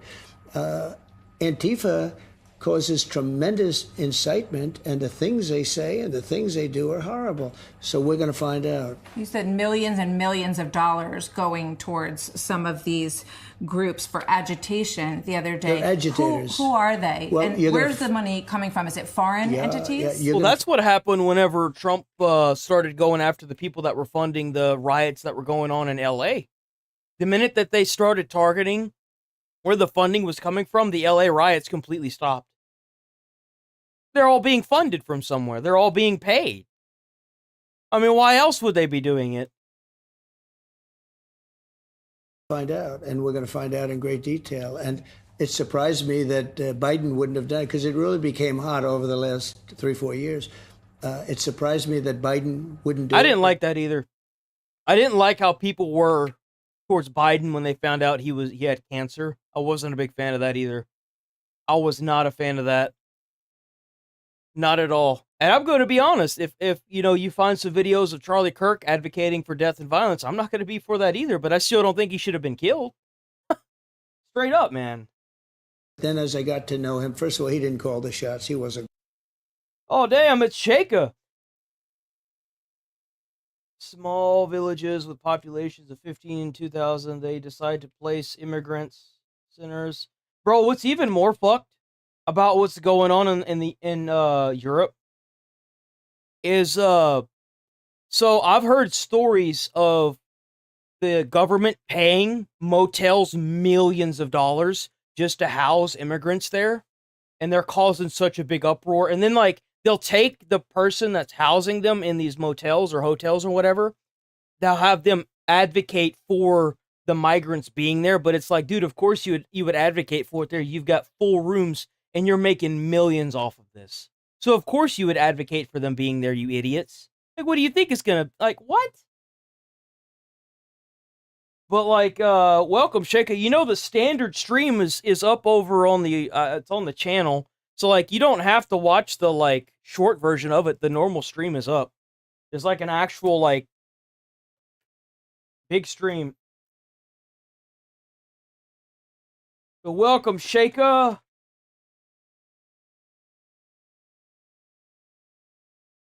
I'm going to be honest, I'm not a fan of either candidate. I think both the candidates are ridiculous. I would have voted for Bernie Sanders. That'd been the only candidate that I would have voted for. You know why? $1,000 a month. Healthcare. That's why. I don't care about what's going on in a foreign country. I want to solve what's going on right here at home. I want to know why I can't go down to the goddamn store and spend less than $100 on 4 items. The fuck's that about? That's what I care about. But as we got to see what was happening in Biden's group, Antifa plays perfectly for them. Absolutely perfectly. But it's a terrorist organization, in my opinion, and we're going to find out. All those questions are going to be answered. Charlie said, that there was no such thing as hate speech. Bro, that sounds so complicated. Oop. The EU really has their jobs cut out for them, bro. And there's a lot of protesting going on in the EU, and I really feel bad for y'all, dude. Oh, yeah. That's how it is in the US as well. We got all these laws, but some of them are so old, they need to be updated, but they're just dragging their feet with them. No one anticipated what happened to Charlie, but you have always been in favor of free speech. Yeah, so do you have concerns about, some people look at this and you here are so unbelievable. You wouldn't, and who would do that? I mean, who would do it? Running through these plans and that's flowers. ruining. I haven't voted since I was able to vote, which, I'm 30 and I haven't voted for either candidate. I've said this several times, but I don't like either candidate. I don't like the idea of picking between two evils. I want to pick somebody that's going to help the Americans and be able to afford stuff. Straight up. So for me, I don't really care as long as I can pick a candidate that's good, but there hasn't been any that literally have built their foundation solely on that. And Bernie would have been a pick for me, but then they kicked him out because of course they would. So I was like, nah, I'm good. I'm good. Properties. So I'd rather just, kind of like whenever you light a bonfire at night and you just watch everything burn. That's kind of what I'm doing now. I'm just kind of I'm chilling on the outside boundary, just watching everything kick off because I can't do anything. From just speaking. It's not the ruining property. It's the concept of doing it. Who would do this? No, it's horrible. You have people that are But placing... we have the freedom in this country to burn a flag, but not to ruin, someone's. That's the question. Where to draw the line? I guess. Well, you can say the ruination of property because you probably do better with that because free speech seems to be able to do anything. 50,000 So you can immigrants. say, That's but when I saw insanity. this thing, I couldn't believe it. Jesus. I had to rewind it and say, I love the rewinding. It's without it, we couldn't live without it because sometimes you can't believe it. But I watched this young guy running. That's right. Help lower prices. Get all these insurance companies to mark them as scams because they are. Get rid of this disgusting, useless healthcare that we have. Reform that, make it actually usable. There's so much that can be done, but none of these candidates want to do it. And that's what really kind of upsets me the most is instead of picking something that we need for America, we're getting whatever they want on both sides. It's like that on both sides. So it's like, well, what the hell? Like, what's the point of even trying to vote? I don't want either one of these two clowns. They both are like, not what I'm looking for. And kicking everything around. And he had a T-shirt on that was the same T-shirt. It's just I mean, Trump talks a big game, but I've yet to see any actual change. I like what he's been doing. I don't agree with some of it. Obviously, I'm not going to agree with everything that everybody says. Just like you guys aren't going to agree with everything that I say. But instead of trying to kill each other, why don't we talk about it? That's my view on it.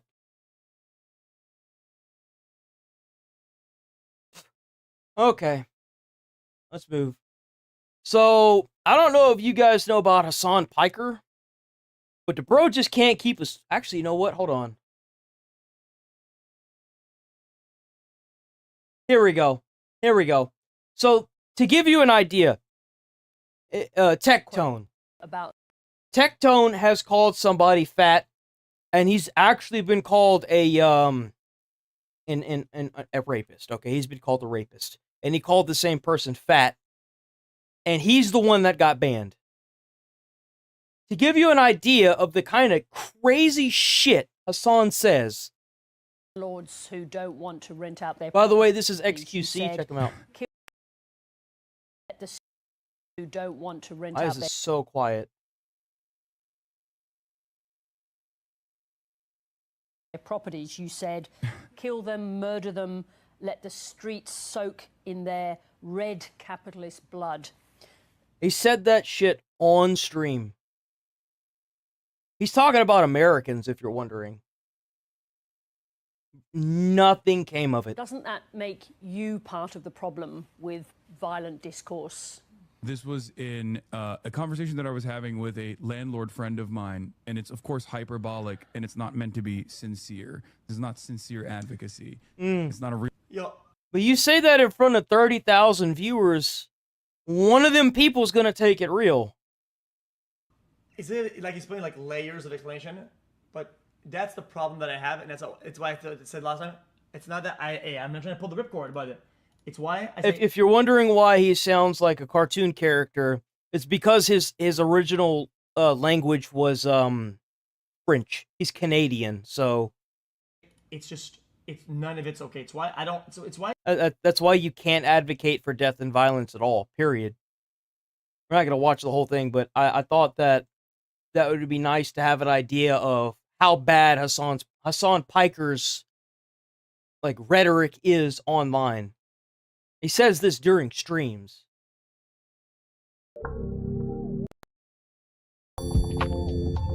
But Tectone can't call someone fat without being like banned for like a week. Elon Musk is calling out Jeff Bezos to help end Hassan Piker and Twitch. It's coming to a head here in the Hopefully it's coming to a head. And the only reason why this guy has been on after everything that he's done is because the team down at Twitch like him. Like they give him birthday videos. Straight up. They show videos of everyone wishing him happy birthday. Charlie Kirk world. And we're going to get into it on the legal mindset. We teach you to be your own judge. Of course, I'm Andrew Esquire, American attorney. And this is the fast facts version of the quickest and latest. Yeah, we got legal mindset. Check him out. He's awesome. He hits the nail on the head every time when it comes to legal matters. If you like this format, please like the I video. am shocked Twitch has not been sued for the fact that other people have said it's favoritism. Favoritism. They haven't been sued yet because of favoritism. Because a lot of people can definitely get them on that. Leave a comment below on what you think. So we're going to get right into it with the presentation today. Of course, I've got a PowerPoint for you. Now, in this follow-up to the post-Charlie Kirk assassination, we've had many people calling for the removal of Hassan. Now, one of the big things that helped with this and really pushed this forward was a certain video by a certain Tectone here, which is the compilation he put together showing, saying, hey, Twitch is corrupt and needs immediate action. Twitch, you must ban Hassan. It's Tectone. That's hilarious that Tectone is the one that did this. Now, I cannot play that, or I'm not going to play it on the shorter version. Yes, please because don't. I think it's going to trigger the algorithm with some of the words that are said. Unfortunately, that's just the way it is on YouTube. But I've got a nice summary for you here of Hassan's statements. You can kind of read them for yourself here, saying, yeah, and I'm just going to Jesus Christ. That is insane. How is this allowed? He said this?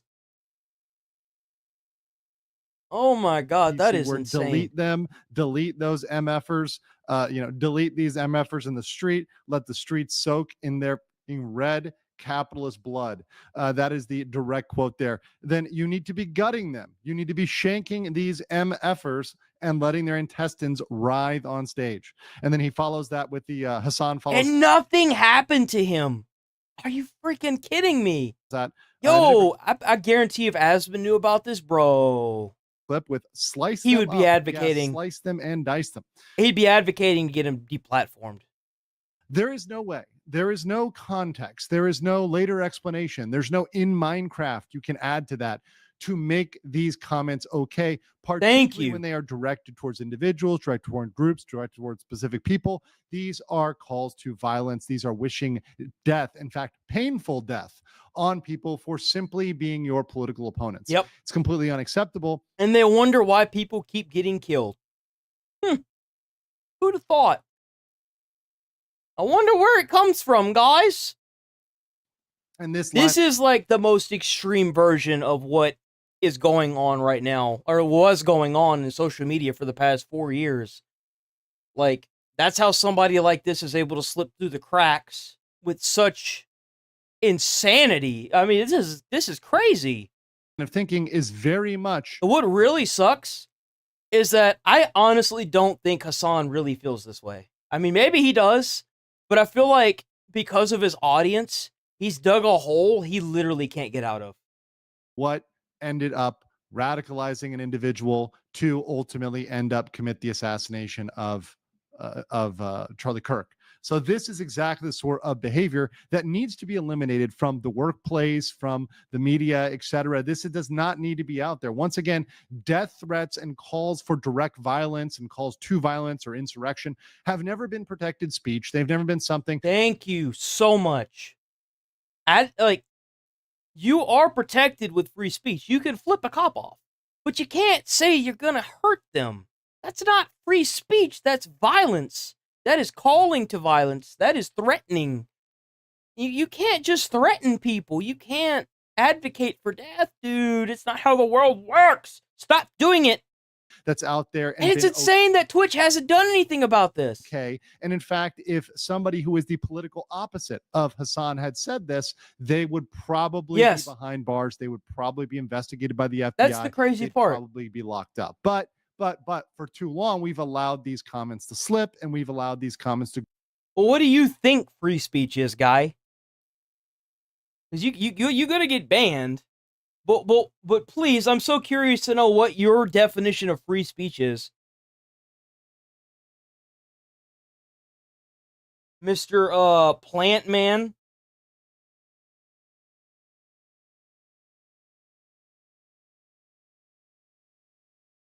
And I need to start pulling up these chats, man.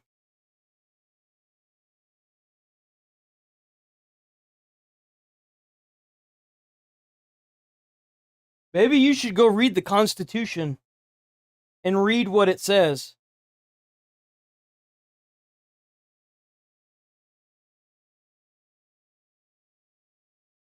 Go under the rug. And it's only now that we go back and review them and say, no, we need to stop this, we need to clean this up, that we're actually looking at.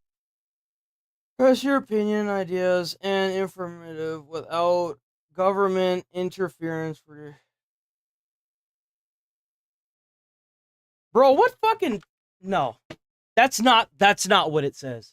Check this out. Let me show you what it actually says, since we want to sit here and say stupid shit and not understand what we're talking about. Give me a second. It'll take me 5 seconds to Google what the First Amendment is. What is the first?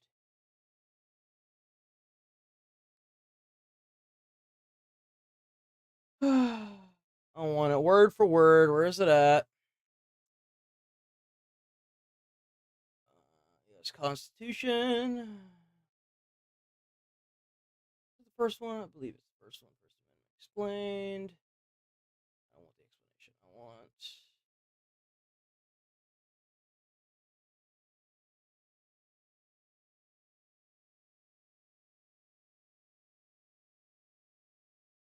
Let's see. Yeah, here we go. That's not it either. No, here it is. This is it right here. Oh, good lord. I have an image of that. Just give me an image. This will work right here. Come on. Just give me the image. Thank you. Oh my god, dude. These freaking sites are just riddled with ads. I just want to be able to view this. Please let me view this. These fucking sites. Let me see. I love how it's taken out of context in a way that makes it seem like it's okay to say that.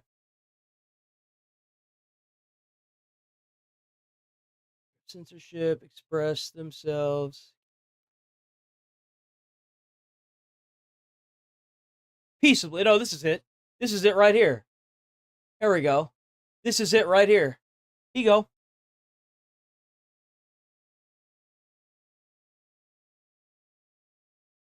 There you go. Right here. The First Amendment.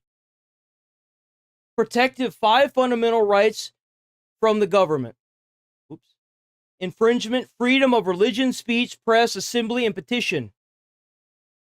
It states the Congress shall make no law prohibiting the free exercise thereof, abridge the freedom of speech, of the press, or the right of people peaceably, fucktard, peaceably to assemble. So now you can get banned because you don't know.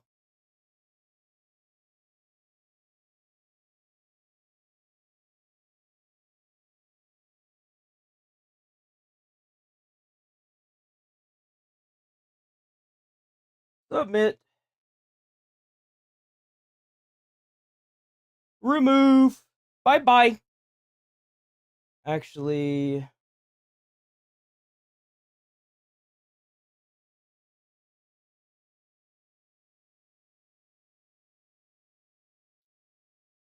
Thank you. Someone else who also has knowledge based on the fact that you can't incite violence. It's in the Constitution. Peaceably, fucker. Peaceably. It's right there. How do people... It's crazy. He took this sentence right here. He took this sentence, and it's not even the full sentence. It's got pieces taken out of context and put in a way that makes it seem okay to call for violence. You've got the rest of the First Amendment you must follow in order to get there. You can't just take half of a sentence and put it together and think that it's okay. That's not how the world works. Peaceably. Jesus fuck. These people are ridiculous. Bro, that actually is so triggering, boys. It's so triggering. I can't with that. God, that is annoying. God damn.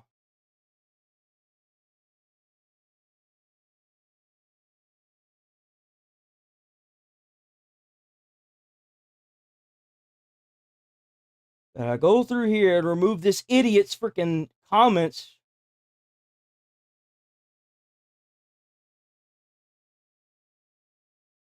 That's what I was talking about. That's what they do to Asman all the fucking time. They take like a clip and they word it in a way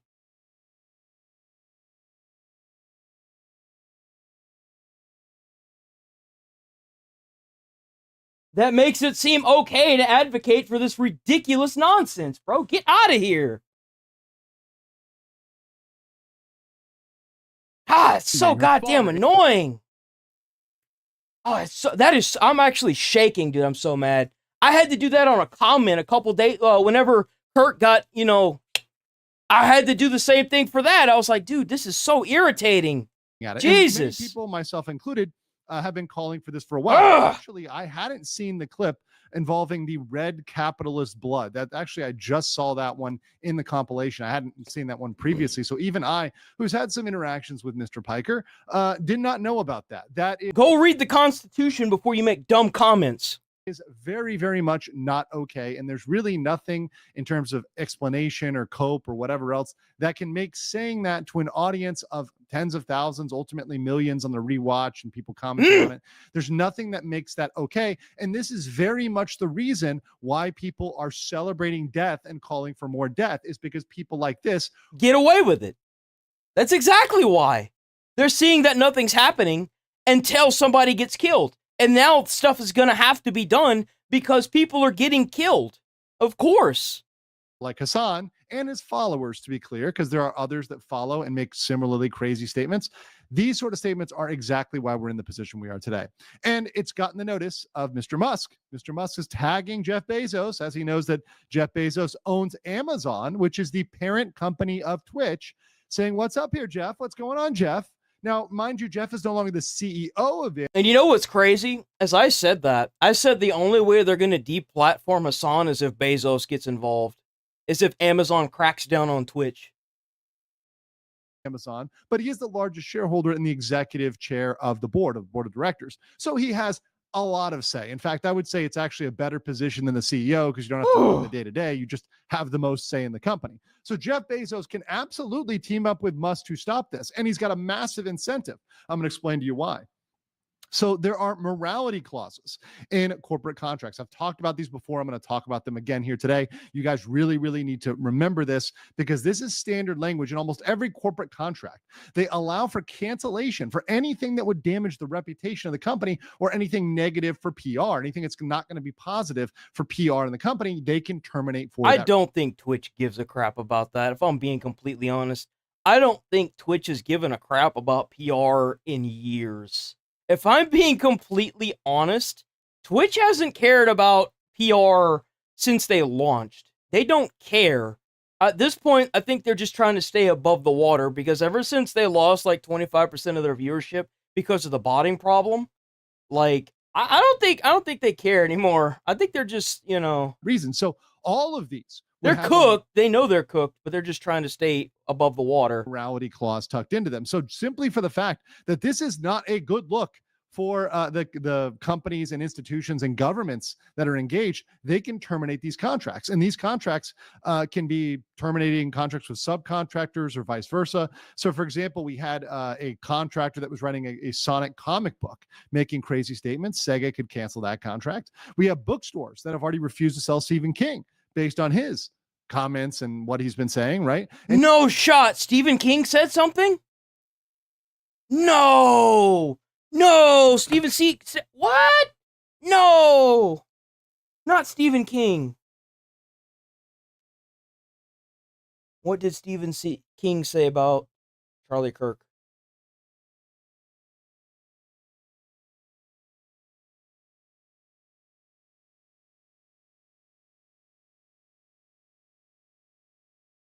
Oh, he apologized. He didn't die on the hill, boys. It says here, Stephen King apologizes for false claims about Charlie Kirk after his death. Okay, so not only did it not happen, it was false, and he apologized for it anyway. Okay, it's okay. Stephen King's still in the good graces. It's okay, boys. Calm down. You've got anime and gaming, right? You've got a lot of localizers, a lot of people out there that are absolutely unhinged and making death threats and calls for violence. Companies can terminate that. Conventions, cons can say, we are not permitting violence. And in fact, I would say this is going to be very effective if everybody, all the other streamers out there in their niche, because I know a lot of these guys, you know, maybe you're a bookworm, maybe you like movies, maybe you like games, anime, whatever you like, whatever you nerd out on, you know the people who are celebrating this, and you know the companies involved. You can bring those names and those social media profiles to the attention of those companies, and they absolutely, triggering their morality clause, can terminate these contracts. And there's some massive ones at stake here. Let's talk about the Amazon contract. So Amazon, once again, Jeff Bezos and Amazon have massive amounts of money at stake, far more than Hassan Piker will ever make in his entire pathetic career online. Oh, damn. Amazon has the wild and stormy cloud computing government contract. This is a $10 billion contract. Once again, no amount of Labubu's is going to make that amount of money for Hassan Piker, and that's with the NSA. You've got the DoD Joint Warfighting Cloud Capacity Contract. That is an infinite delivery, Yeah, especially with Trump being able to control all of this. He can cut all this funding off in a second. Quantity, multiple award. And then if they have a problem with it, he can just subpoena it. I mean, this is instead of essentially infinite government money that's It on is. the line, right? Hassan cannot compete with that. You've got the CIA commercial cloud enterprise contract with Amazon. There's a lot. That's got infinite delivery and infinite quantity, right? Duration for 15 years. You've got the U.S. Navy enterprise software license. Damn. That's $724 million. Then you've got a $1 billion contract, or at least a very large contract, with the GSA, the General Services Administration. That's a federal contract. And you've got many contracts, not just with the federal government, but with state and local government with Amazon Business. So many, you've got Jesus. potentially all these governments, including your local government out there, guys. And by the way, if you're liking this stuff, like the video right now. Your local government can cancel its contract with Amazon. There are competitors. There are other vendors that can do these services. Amazon is not the sole provider that can do these services. They can intervene. They can come in, and that's why you can and will. And legal mindset, that's my Twitter. But I dropped this one over where cancel this contract with the Twitch parent company, Amazon, unless they take corrective measures to remove violent speech from Twitch, such as removing creators like Hassan, who glorify violence and celebrate American deaths, trigger your contract morality clause. So Amazon. And what's crazy is there are actual there are already community guidelines against advocating for this. But Hassan keeps getting away with it, and he keeps getting more and more extreme with it every time he gets away. It's like he's trying to push the boundary as far as he can go. It's insane. It's a 3-launch contract with SpaceX. SpaceX can terminate that contract. They can say, you know what, we're not doing it. We're not doing it. Elon can do it right now. Elon can do it today. Mm-hmm. Beyond that, people are going to say, oh, it's not fair. It's not fair. Guess what happened before? If you guys have a memory, if you remember back in June when Trump was fighting with Musk, Trump decided, hey, I'm threatening to cancel SpaceX's contracts. Well, guess what? They've still got that power. They've still got that power to cancel any and all contracts they would have with Amazon, with any of the related companies. That's all on the table here if they don't take action, right? That's very, very much fair play. So what can you do? You can contact Amazon. You can post the video showing the promotion of violence and tag Amazon, tag government officials, tag Elon. I don't think you can. I don't think you can, because I'm fairly certain that if you were to post that video, you would immediately be violating community guideline, and you'd probably get a strike, and the video would get taken down anyway. So don't do that. Don't repost that video of him advocating for that, because that will probably lead to a strike. Now, it's different whenever a lady is talking about what he advocated for. But if you try to repost the video of him actually saying that, and you don't have like any kind of like explanatory thing going on the video, there's a good chance you're gonna get a strike for sure. Contact your politicians. And not to mention, I doubt Hassan wants you showing that anyway. You probably get a copy strike on top of it. So don't do State, that. local. Encourage companies to seek alternative contracts with vendors other than Amazon. So say, hey guys, listen, go to their competitors, go to somebody else. You don't need to go to Amazon unless they fix this problem. If Amazon is unwilling to fix this, they need to go. And I now, agree. A little bit of tips here. This is something that somebody pointed out to me and something I said on another video. Treat this like sales. When you're making these calls, making these emails, treat it like a sale. First of all, start with consideration of the other people and their perspective and time. Obviously thank them for their time, thank them for listening, be very polite and express why this issue is urgent. Hey, this just happened with Charlie Kirk. There's other people at risk here. This is something that others are going to try to repeat. He also advocated for employees to contact OSHA instead of going and doing the open door policy in their own companies, because it's a joke anyway, about anyone that's around you that is okay or cheering for what happened to Kirk. And if you don't feel safe, please contact the OSHA number that was provided in the prior video. Check out Legal Mindset. He should have it in one of his videos as well. You don't even have to go to mine, go to his. Give him the views. And check out the video with the OSHA and what you can do to report an employer or an employee that you don't feel comfortable or safe around. Move violent individuals and the promotion of violence ASAP, right? Give them specific names or actions. Hey, we want you to cancel this contract. Hey, we want you to terminate this relationship. Hey, we want you to stop doing X. Let them know and offer to help them if needed. If they need information, if they need social media profiles, they need clips, videos, offer to forward them all of that. And you might want to link them to the video, like Tectone's video out there on X. You can download that video, get it out there, and say, hey, look, take a look at this video. This is what's being said. Okay, so if you go to Tectone's Twitter, it's literally just TEC? I think it's TECTONE. On Twitch, which is a subsidiary of Amazon. This is an Amazon, baby company, a subsidiary of Amazon. Hey, look. It's kind of interesting that he had to make it a downloadable link because, like I said, if you try to repost that video on any other platform and you're not Hassan, there's a good chance you're going to get a community. Or like, if you try to post it on any other platform, you're going to get a community guideline strike regardless of who you are. Even Hassan. That's why it's not anywhere else other than on Twitch as a clip. What's going out there, this is not appropriate, right? And because it is a call to violence. This is very important. I want to add this to the end, and this is something that I know. Please say thank you. Complaints and raging emails are routine. A lot of people get raging emails and complaints. Very few people get thanks. Many times, many employees have never heard the word thank you in their career. Be polite in your communication. Be thoughtful in your communication. Use thoughtful language and precise wording. Do not be hateful. Do not yell and scream and demand they do something.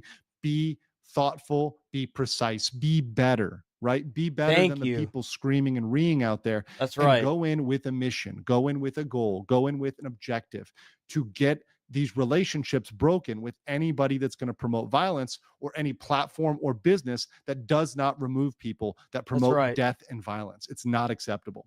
And remember, saying thank you is free and it helps everybody. You feel That's better. right. There is no labor to be nice to your neighbor. That's right. It is no labor.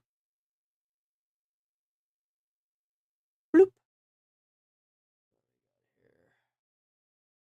Kill that one. Time is it? It's 10:20. No, we can get some more videos. Hold on. There was one that I wanted to react to. I just didn't know if we'd have enough time for it. Now that I do know that we got enough time. Jesus. We can do this one. And Texas not slowing down when it. Got that one. Texas is not messing around with this. Texas was already like a blood red state. Like it shits red, white, and blue. You know what I'm saying? Texas is not messing around with this at all. Never has. I don't think it ever will. That's Texas for you.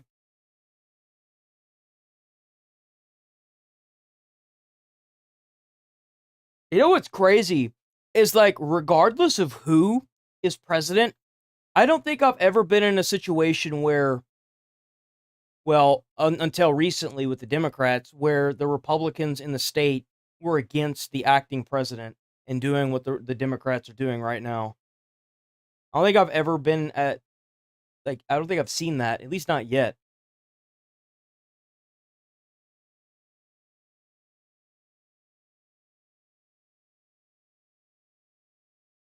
Part of me wants to watch this.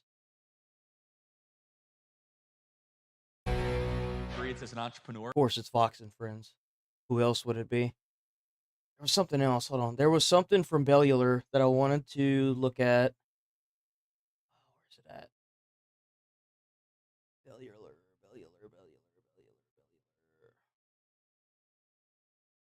Let's see if I can even remember how to spell. Oh, there it is. This guy's name is so weird.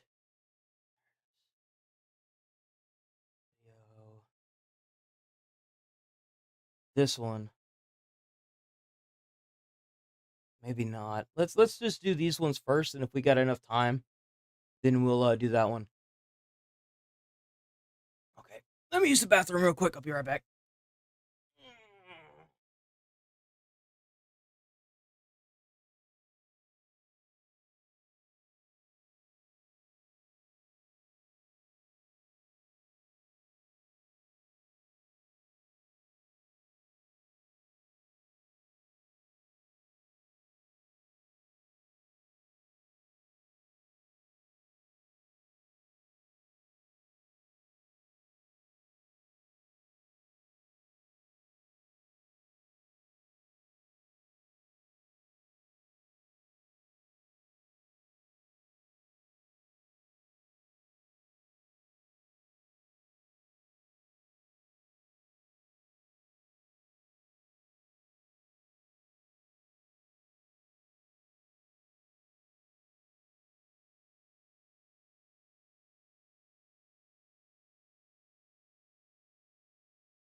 Okay. We back.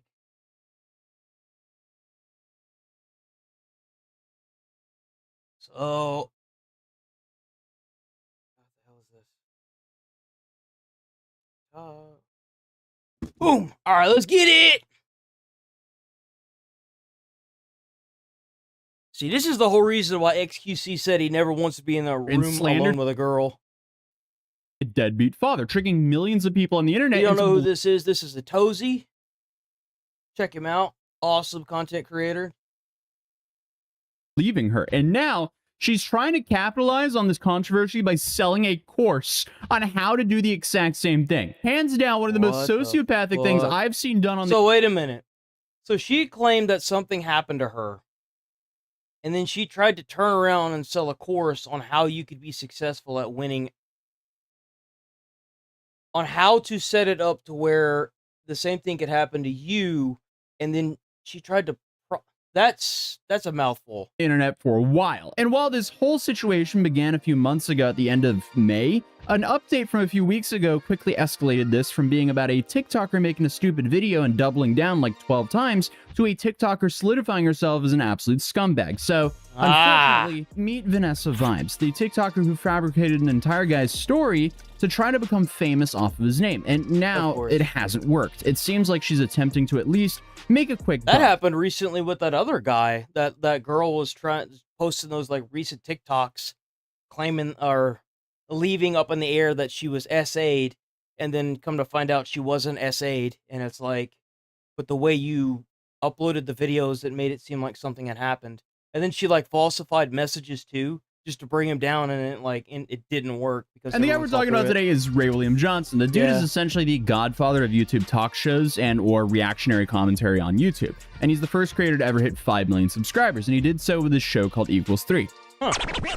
But according to Vanessa, he's also the deadbeat dad of a long-lost daughter he never wanted. Those are some absolute wild accusations just to throw out there on TikTok for millions of people to see. Also, massive spoiler alert, he's not, and everything Vanessa claims is a complete lie, as this woman is literally crazy. It's just extremely apparent that she will lie for any attention at all, but unfortunately, because her video has 15 million views and over 800,000 likes, there's a lot of people who believe this. And now, people actually need videos debunking it, because there's so many people that actually believe it at this point. And while the situation started a few months ago, she's still actively slandering the guy. So I guess I don't understand how there's not like a way to get that. I mean, I guess you can. He can sue the shit out of her. He can sue her for a lot of money because of slander. So let's just start from the top, where at the end of May, she drops this original video with these crazy allegations. So this guy, he's my dad, and he abandoned me. What?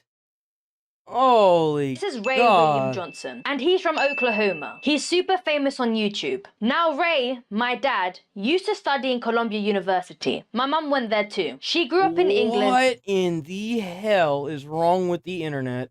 But moved to New York to study. And Ray thought my mum was fine. So they started dating. They hung out all the time. Here's a photo of them at a bar having fun. They both had big dreams. Ma'am, you are in your 30s. What are you smoking? This is straight up impossible for you to be his kid. Also, right off the bat, this style is almost a straight ripoff of Ray's content format, which she's admitted in one of her live streams, but we'll get back into that later on in this video. I started copying his content because he made a video on how to make his content, so I took his advice. And I mean, just looking at her past here on TikTok, it's not really a surprise that she'd try to steal his format, given Vanessa tried just about everything to go viral with little to no success. This just seems to be her latest method at doing this, because since she started her account, she's clearly been lying for views. My boyfriend caught me cheating on him. It was a mistake. Huh? It wasn't my fault.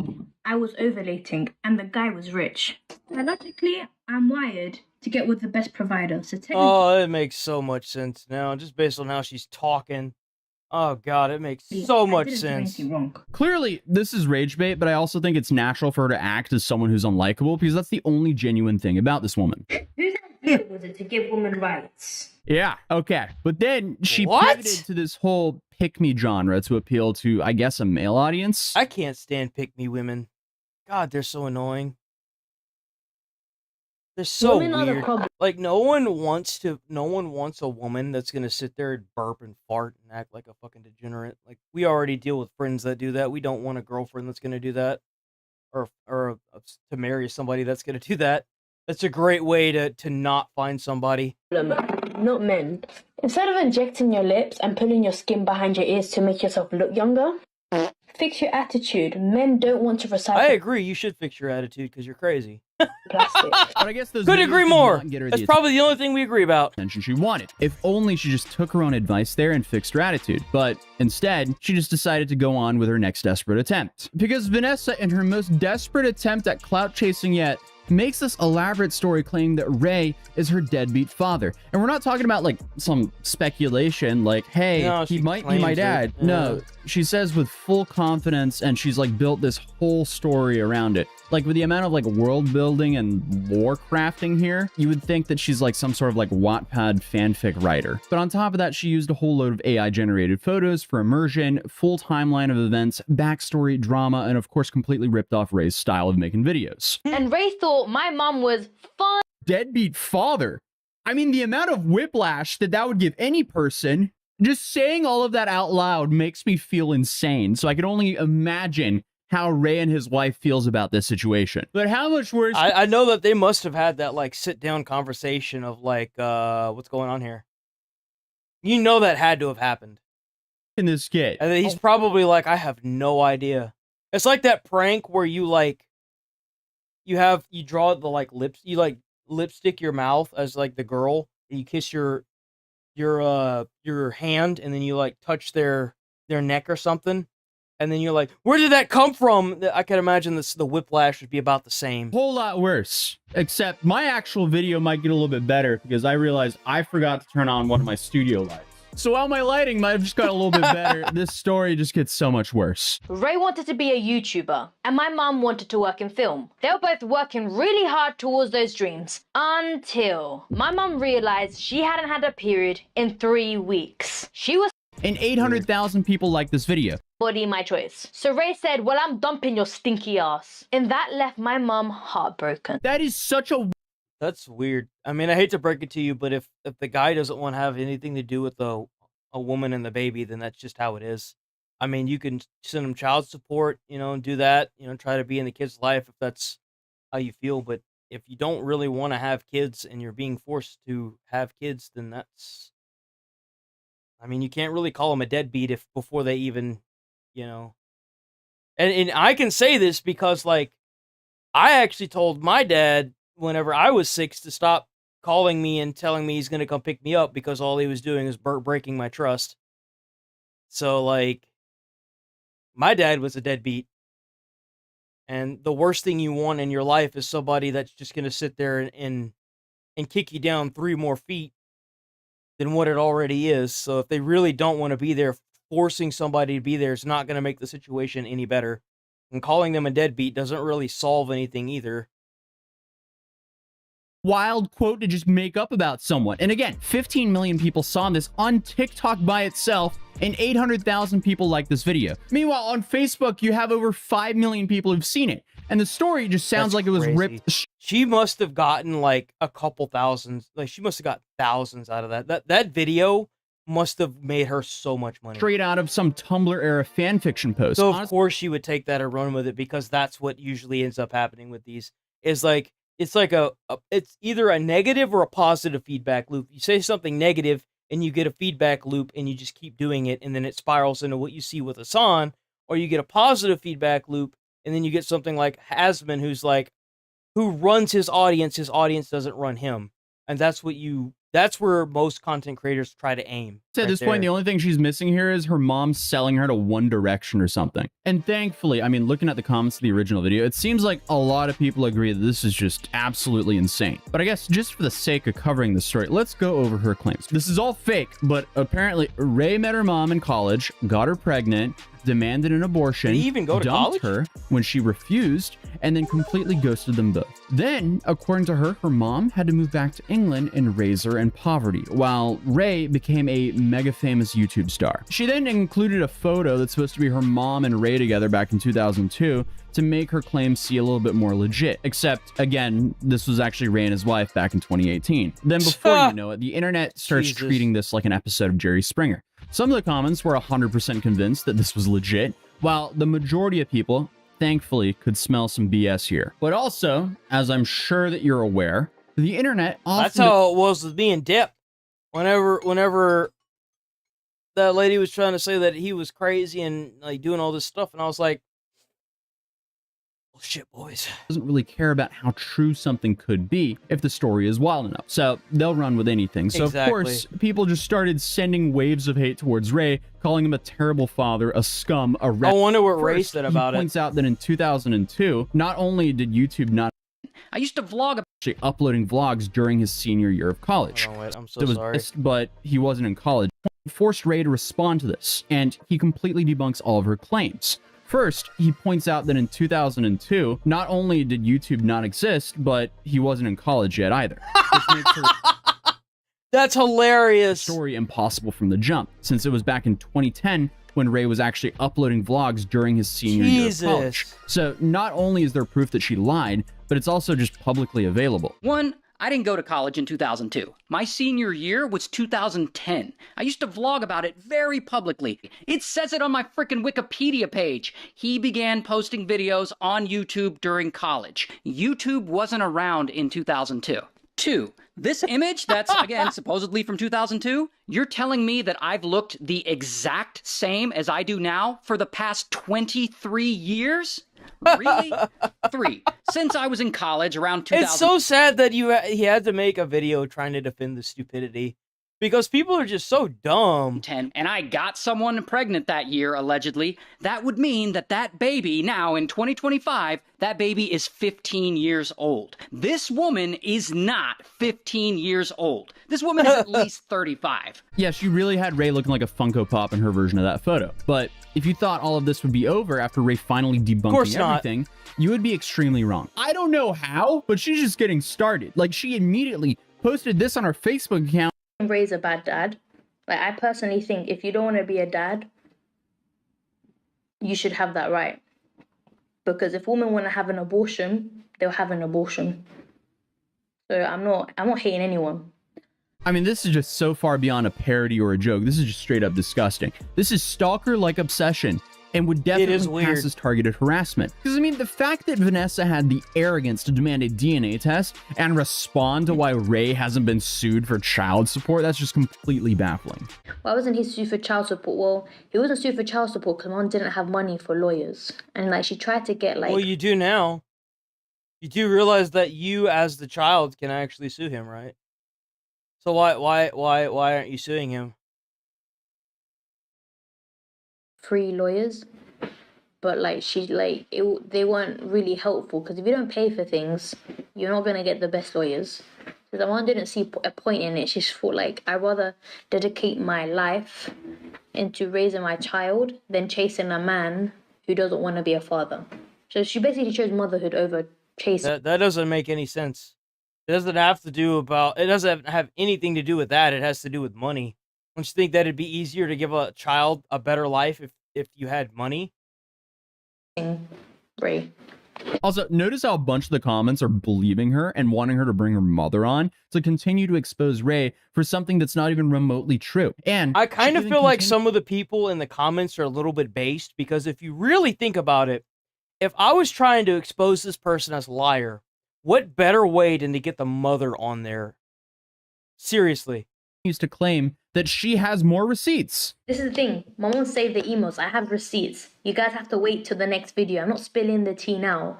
You guys have to wait. I got all the receipts and it's coming in the next video. Yeah, so making up drama for Cloud isn't new defense. So guys, I lied. Obviously, Ray William Johnson is not my dad. Oh, wait a minute. Because she obviously didn't think. That's how you go from trending to congratulations, you've been served real quick. And eventually she does. Oh, so she did get served. Oh, shit. Post some sort of like confession video. And it is pretty much what you would imagine from an influencer apology. Because she obviously didn't think that anyone would take it seriously, even though she saw how seriously people were taking it and still didn't do anything about it and only wanted to farm more clout off of it. Yeah, she was also like, you know, impatient about growing her Is my dad video was my last shot at making something happen on social media. I got impatient with my channel and I always knew that controversy.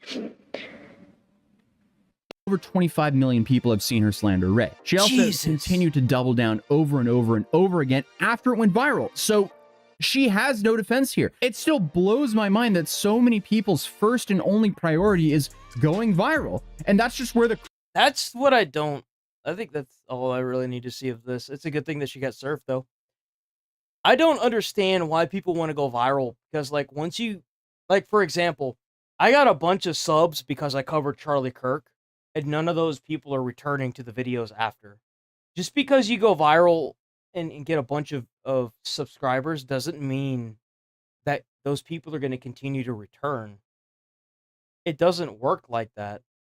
They have to be attracted to the content in general, so you have to keep making good content. That's the reason why, like I said, she made that negative feedback loop of she made the video of, you know, claiming the guy was her dad. She tried to do other content and realized the issue with it is you have to keep making content about saying this guy is her dad. And that's the feedback loop. That's the issue. That's the huge problem with it right there. Because they're not going to watch it unless it's her talking about that. And then whenever she finally spills the beans, she's going to plummet. That's what you don't want to happen. Going viral is never a good thing. Like, whenever I got a video, I had a short that got like 25,000 views, and I was like, fuck! Now my entire analytics are going to be thrown off for the rest of the month. I'm like, great, that's awesome. Now my analytics are going to be jacked for the rest of the month. And I've already seen the numbers start to plummet. And I'm just like, it comes to immigration enforcement, thanks to Lone Star 2.0. Governor Greg Abbott posted Operation Lone Star. Dude, this is content president at its finest. Texas State Police are aiding in President Donald Trump's immigration crackdown. Texas Department of Public Safety officers have helped arrest more than 3,000 illegal immigrants across the state this year alone. Lieutenant Christopher Olivares from the Texas Department of Public Safety joins me now. Great to see you as always, Lieutenant. While all the focus has been on ICE, you still have a job to do there in Texas, and you are doing it. So besides that top line 3,000 number, look, I'm okay with legal immigrants. If you want to migrate here legally and get your green card through like work visas and stuff, I ain't against you. Not at all. I think that's awesome. Got to do it legally. Got to do it got to do it in a legal way that doesn't end up with you being deported because of this. Like, stop crossing illegally. Stop breaking the law. what are some of the highlights of your operation? Well, Todd, good morning. So, of course, we have to go back the last 4 years when Governor Greg Abbott launched Operation Lone Star due to the unprecedented surge of mass migration at the border, especially in Texas, where we're averaging anywhere from 8,000 to 10,000 legal border crossings a day. Crazy. And, of course, during that time, Texas was the epicenter for mass migration. And our troopers and our state police and investigators and Texas Rangers were at the forefront of this crisis, dealing with the surge, dealing with human smuggling, drug trafficking, as well as all the other criminal threats that were taking place at that particular moment in those 4 years. Of course, constructing border barriers, fencing, concertina wire, Texas border wall, water buoys, but also I think also what the governor did was really put the crisis at the forefront, forcing the national attention by busing illegal immigrants to sanctuary cities. Fast forward to right now, today, with the new administration, Operation Lone Star 2.0. We should have no damn sanctuary cities. We need to get these people out of here, man. Because that's our taxpayer money sitting in where they're sitting at in jail. That's our taxpayer money paying for their stay. Like, regardless, we're still paying for them. They need to go on and get up out of here, man.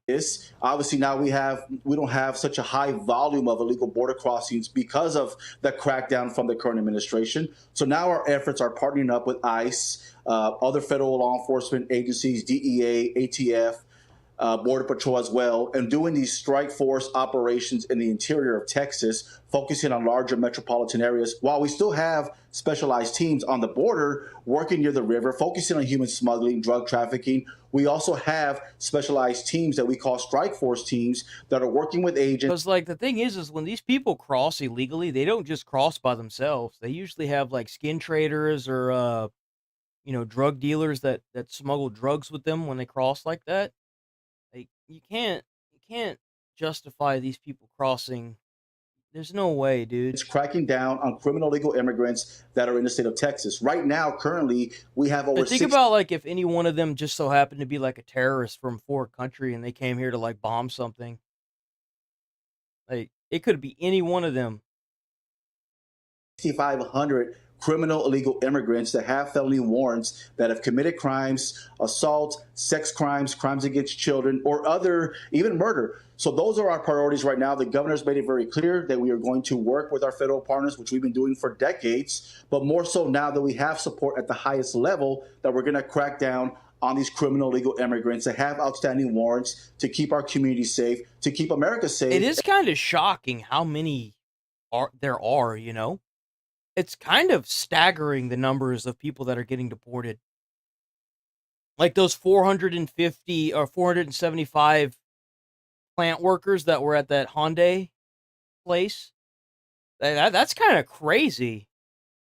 And most importantly, to dismantle criminal networks that threaten our security. So that is a mission moving forward. You can't say all these numbers aren't affecting our economy. They definitely are. Like, if it was like one or two, sure. But, like, there's hundreds of thousands. We're doing so many different operations in the interior of Texas. We just also put into law our first ever Homeland Security Division. This is going to bring all of our intelligence capabilities together under one intelligence apparatus, also border security cameras as well, so we can share real-time assessments to not only federal partners, but also our DPS personnel in the field. So we are making tremendous strides as far as border security, and our efforts remain committed to keeping our state safe and working with our federal partners. Yeah, and to your point, with the federal partners, it really helps when they are a partner. And amen to that. Okay, here we go. This might tug at some heartstrings here, boys.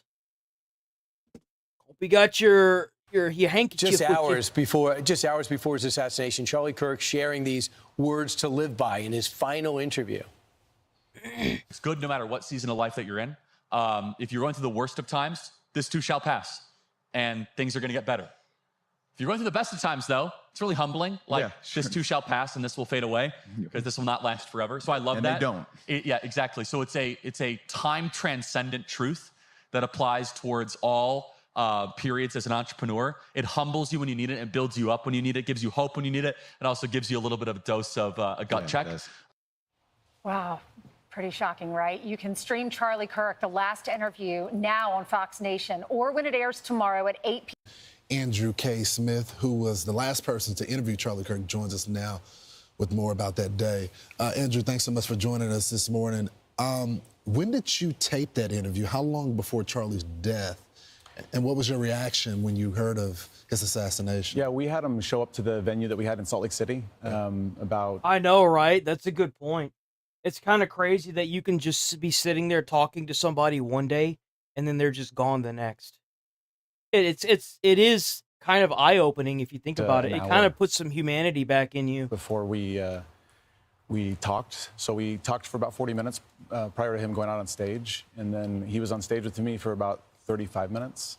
Talked for a few minutes, and then we took a picture, and then he darted out the back door to go get in the Suburban with his security detail. And 40-minute drive down to UVU, and then he was out in the auditorium. So it was very close, and I had no idea what we were sitting. What was about to transpire? Yeah, no, there's no way to even imagine that. Well, you hosted this event. It's called Restaurantology 2025. You own 500 restaurants. You're part of, you are co-founder and managing director of Savory Fund. So you know a lot about this business. You wanted him to come on to talk about, he's an entrepreneur as well. He started Turning Point USA, and you said it was lighthearted and it was fun. He gave some scriptures, and some people were hesitant, but then they ended up being inspired by his message.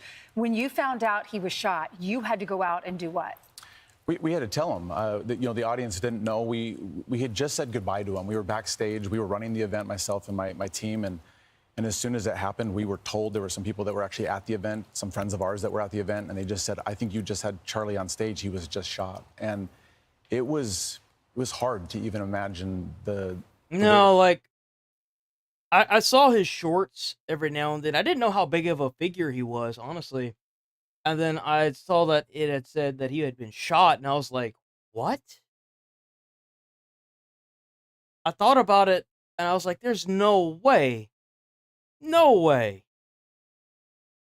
And then I kind of had this realization that a lot of stuff is about to change. Because these people, they keep getting killed. These rich people keep getting killed. And the only threat that we have to our freedom of speech right now are American people that are advocating for death and violence. Because what do you think is going to happen if you keep advocating for death and violence and people keep getting killed that are rich? They're going to take the First Amendment away. And you don't think they will? They will. It's just a piece of paper. They will snatch that hoe up faster than you can bat an eye at it. They will take the Second Amendment away too. You don't think they will? They will. If powerful enough people that are rich enough want that shit to be snatched up, it's going to get snatched up. Got to stop doing this. Got to. Process that was surreal. What was the reaction of the crowd? And I'm not saying this to be like, that's how I feel. Logically speaking, if you keep having problems with somebody and you're in a place of power to remove it, what the heck do you think is going to happen? They're going to start cracking down on American rights because you want to act like a buffoon. Stop doing it. We went out and told him. There was gasps in the audience. It was you could hear a pin drop. I mean, it was very, very quiet. But it was sobering too, because you're like, he was just here, and as you saw in the clip right here, he was so. I know a lot of people were like, "No, I'd stand up for my rights." No, you wouldn't. It'd be just like what happened with what happens with leaders whenever they're like, "I'm gonna die for my country," and then he dies, and then another leader steps up and is like, "I'm gonna die for my country."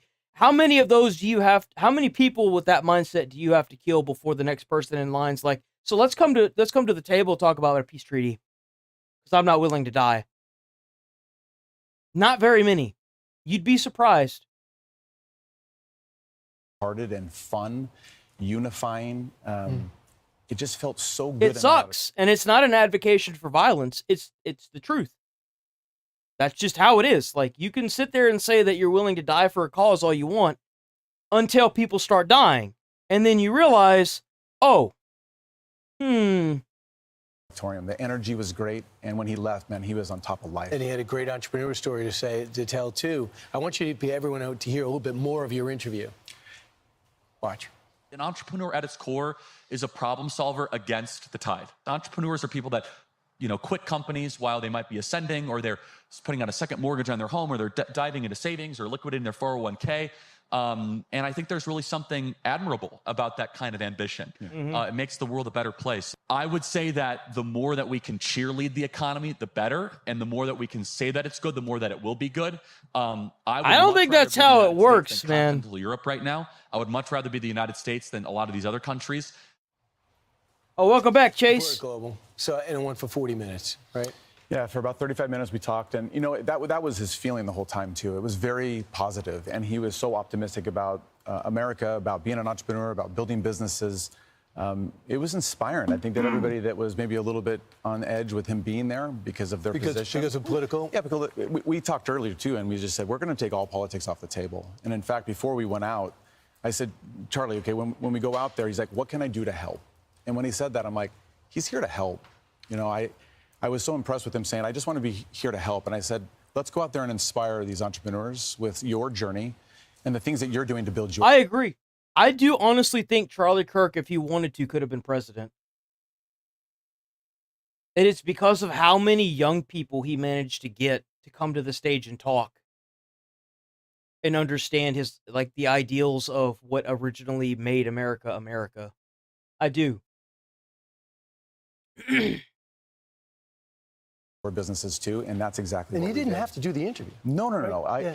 His cousin is actually related to one of our brands, Houston Hot Chicken, and he is his cousin. And so he said, I think you should talk to my cousin. And I'm like, well, who's your cousin? He said, well, Charlie Kirk. I'm like, I know him. I don't know all about him. I don't follow him like everybody else does. But when I got to know him, man, his mind and his entrepreneurial edge was just amazing. I'm like, you're an entrepreneur? And he goes, well, yeah, I think I am. I'm like, no, you are. So you should come and talk to these other entrepreneurs and inspire them. Do you think he's one of those individuals, and the president often gets this criticism? You see the headlines, you see the videos, and you don't really know the person. But when you meet them, your mind is changed. Yeah, that's right. I mean, you'd be surprised with how many of these online content creators, you see them all the time, you show up all the time, but then whenever you go up to them in person, they're a dick. It's so disheartening, dude. I've seen it happen quite a bit. It sucks. My mind was completely rocked with just getting ready for this months before. He was gritty. I mean, he had some developments he was doing. He's like, Andrew, you should put some of your restaurants on my land. And I'm like, okay, well, we should talk about that. In the middle of everything he's doing, and he's always saying, trying to add more. What did you think about that piece of land? I mean, he was an entrepreneur. He was pushing his other initiatives that he wanted because he was excited about it. And then meeting him too, yeah, you realize that man, he was a good man. He was a man of faith, and he wore it on his sleeve, like he said right on our conference. But you could feel that spirit of him. Didn't he say, I'll call you later? He says, I'll call you after the event. I want to do more like this with you. So let's do it again. That's incredible. Wow. Andrew K. Smith, thanks so much. And that's, by the way. Yep, he was a go-getter, that one. It's very unfortunate. I feel like he could have gone so far. He really could have. He could have gone so far. It's just over now, man. That's really sad. That's really sad.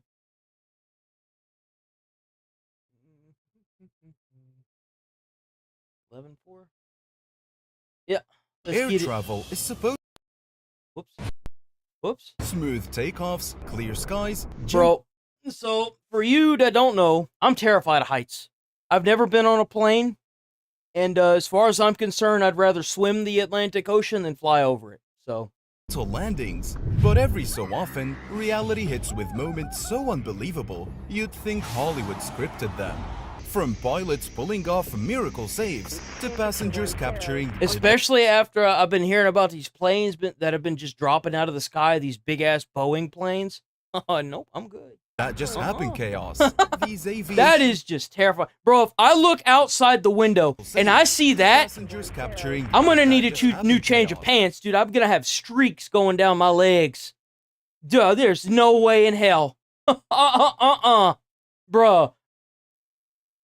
Yo, I used to like clinch in the freaking in the elevator when it would go up and down. I could not. No, sir.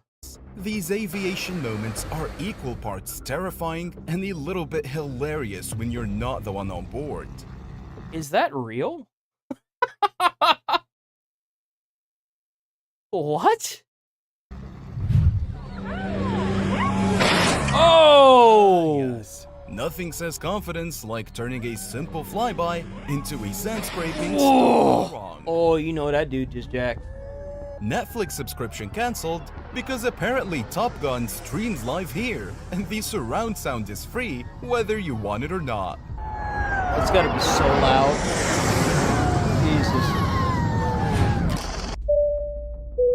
Jesus. Ladies and gentlemen, welcome to Orbit. Snacks will now be served. I'm so sorry. Floating. Check out Visual Steering. Awesome channel. They make great videos. Check them out. Freely. They're also one of the only people that responded to emails as well. Thank you for responding to emails. Around the cabin. Every driver's worst nightmare became this pilot's only option. A terrifying scene, but a safe ending against the odds.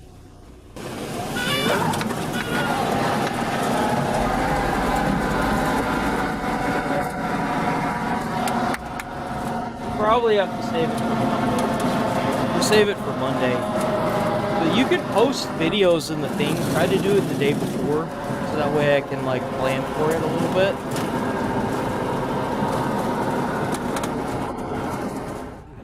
You thought Dumbo flying was impressive? Try 4 fighter jets and a jumbo plane. Why would they need 4 fighter jets and a jumbo? Like, is that like Air Force One? Over the castle. Because that's Disney, so that's in America.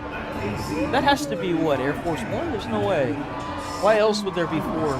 There's 3 fighter jets.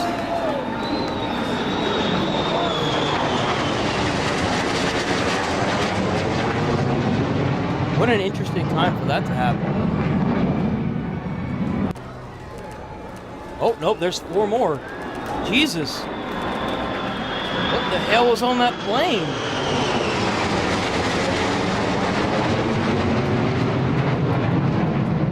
That's kind of spooky, I'm not gonna lie. This isn't your average flight. After the shuttle program ended in 2011, NASA strapped the orbiters on top of... Oh, that's right.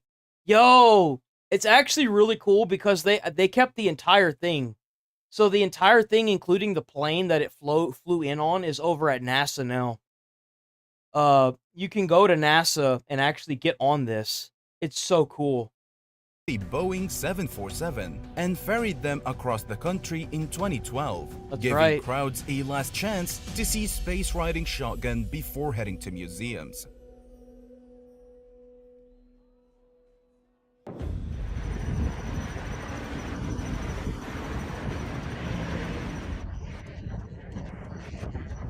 Oh, what is this? Gustava. Pilot said he'd wave to the crowd, but apparently that meant with the landing gear.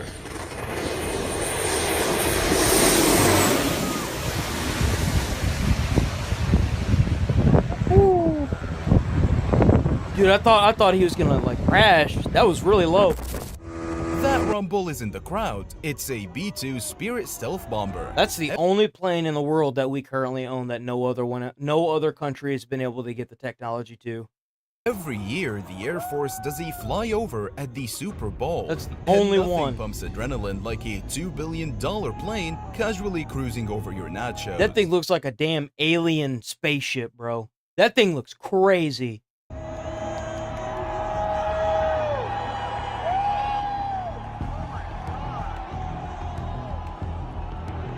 Look at how weird that is. Look at how crazy that looks, man.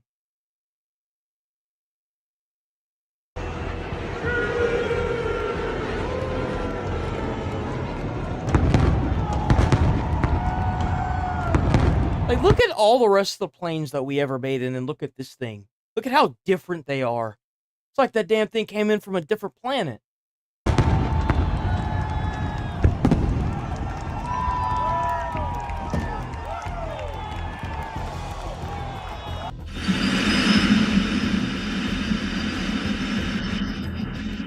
From this fighter jet's cockpit, the view is in clouds. It's a massive military transport lumbering aside.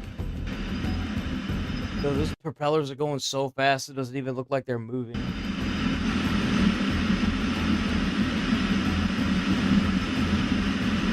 How can you even see that?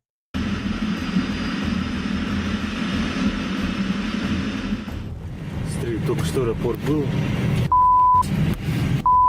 Видел, смотри. Oh, what's going on? Whoa, what's going on here? What the hell is he doing? Что делать? Bro's trying to parallel park? What? Oh, it's the wind! The crowd clapped, but deep down they all thought the same thing. Please, don't come any closer. Damn!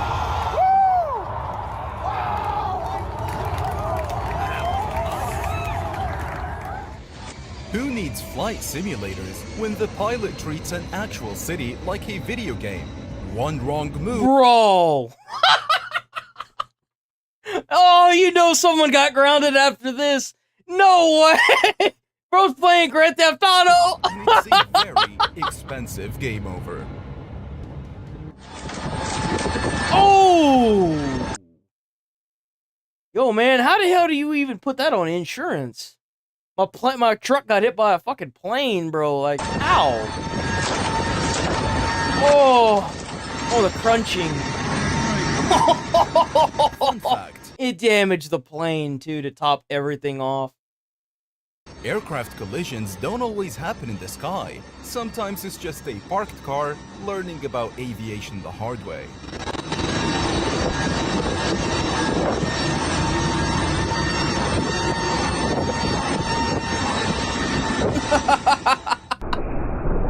Oh! Damn, 1, 2, 3. The crowd is recording history because only 20. You know what I've noticed? There's not a whole lot of videos on this plane. They're really trying to keep this thing, like, under wraps. These stealth obviously bombers so. even exist.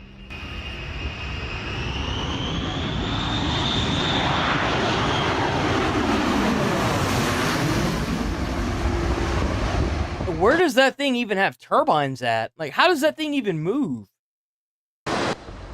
These aircrafts aren't just hauling cargo today, they're carrying the spotlight. A performance of engineering and artistry combined. Bro, those are some huge planes. Those are massive planes. It is impressive to see these guys that are in this tiny little cockpit driving these things like they're in a video game.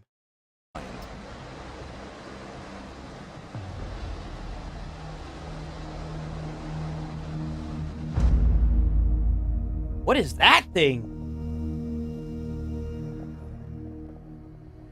What you're looking at is Stratolaunch's Rock, the largest plane in the world. Why? Why? Why does this thing need to exist? With a wingspan of 385 feet, longer than a football field. Damn! It was built not to carry passengers, but to launch rockets into space from high in the atmosphere. Oh, that explains the middle. Okay. Does that thing actually work, though?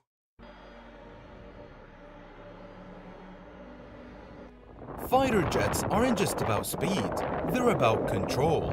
Going from low level to vertical in a heartbeat is exactly what they're designed. Oh, there you go.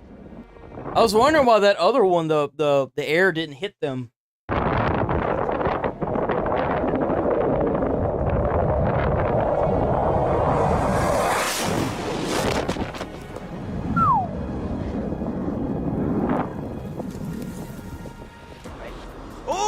Oh, that's my biggest fear right there. That's it right there. When I'm on a plane and I see that I'm in that and I'm dealing with no sir. There may not be a single death on that plane, but there's gonna be one heart attack, I promise you. Stop it! That sideways approach isn't a mistake, it's a technique. Pilots angle into the wind to counteract drift until the last second. Now you tell me those pilots weren't like, oh flipping heck, hold on a minute!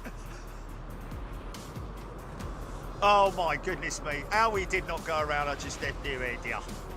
Sadly, the Seoul AN-225 was destroyed in 2022 during the Russian invasion of Ukraine, making every video of its landing an irreplaceable piece of history.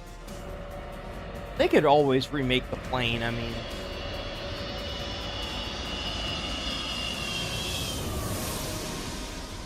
That's crazy. Got 6 engines. A small plane out of options makes the highway its runway.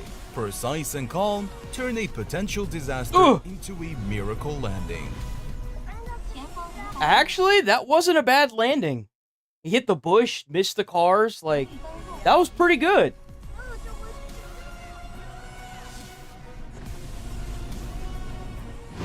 High-speed U-turns aren't just for show. Whoa, They're that's combat cool. maneuvers designed to reverse the. You see that? It's like the clouds just kind of broke around it. Aren't just for show. That's so They're cool. Combat maneuvers designed to reverse That's direction insane. and gain advantage. Think about how far dogfighting has come. I used to watch dogfighting, which is where 2 planes go in like combat, where a lot of pilots would shoot straight up and they would always have the person behind them, and then they would kill the engines and then dive back down past them and then maneuver back around to get them. But this fucking plane can just stop mid-air and swivel around 180 degrees and just start shooting. Like, do you understand how crazy that is, that you can do that without the plane locking up on you? That's insane.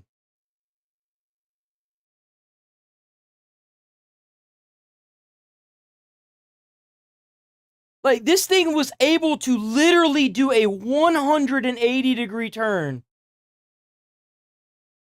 in like a second. That is insane. That is mind-blowing.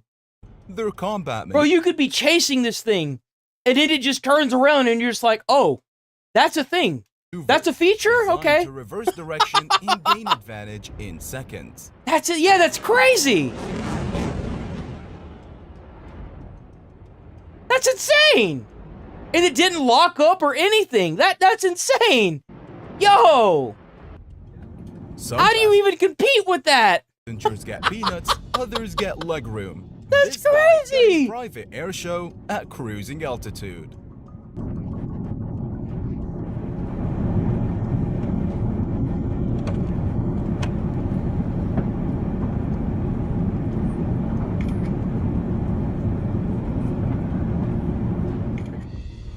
Forget smooth landings. This one came with sparks, chaos, and a side of anxiety. Bro, there ain't no way. Ain't no way. There's no way, dude.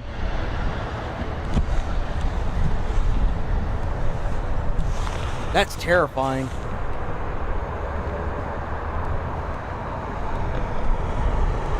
Just imagine if for whatever reason, the front wheel doesn't deploy.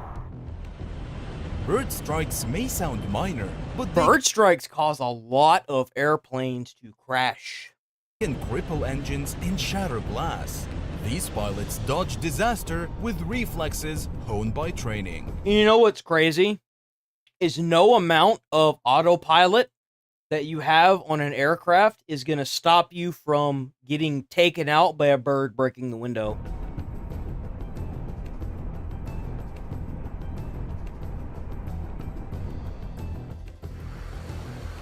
Through the passenger's window, another aircraft closes at alarming speed. A rare, terrifying reminder of just how crowded the skies can be.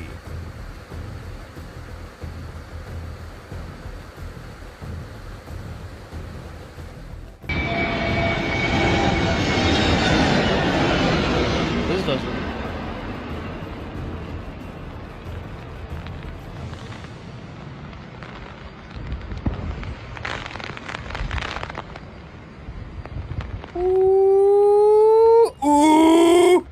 Oh! They call it a go-around. Yo, that wind was not having it. Call it a free roller coaster. Nothing like a surprise launch right after touchdown. This is in New York City. It's a GTA server with cheats on. Helicopters under the Brooklyn Bridge. Someone's about to get 5 stars. Oh, Jesus. Oh, look at them all. Oh, it's an Apache. It's military. Okay. Fun fact, when two airlines... Is that a rocket? What is that? ...pass in opposite directions, their combined closure speed can top 1,000 miles per hour, making it look terrifyingly fast from the window. Flight attendants said, keep your hands and feet inside at all times. Why, dude, that is just spooky. Why would you sit on one of these? Do it for the gram.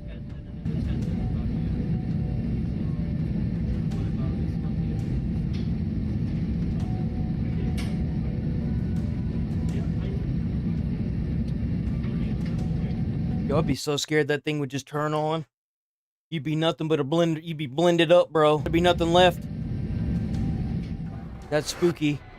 Touching down with history on its back, the shuttle carrier aircraft NASA has its own fighter jets? I think that says NASA there, doesn't it? It looks like it's the same here. NASA has fighter jets? Why does NASA need fighter jets?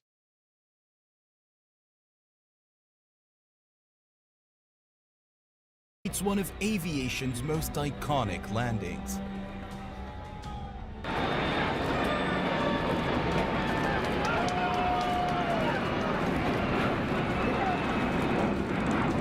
I think that might have been one of the only times a plane was towing another plane like that. I could be wrong, but that's not really a plane, it's a space shuttle, but still.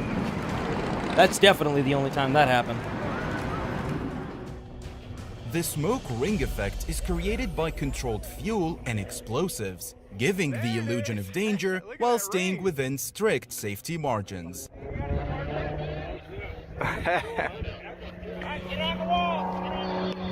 Oh!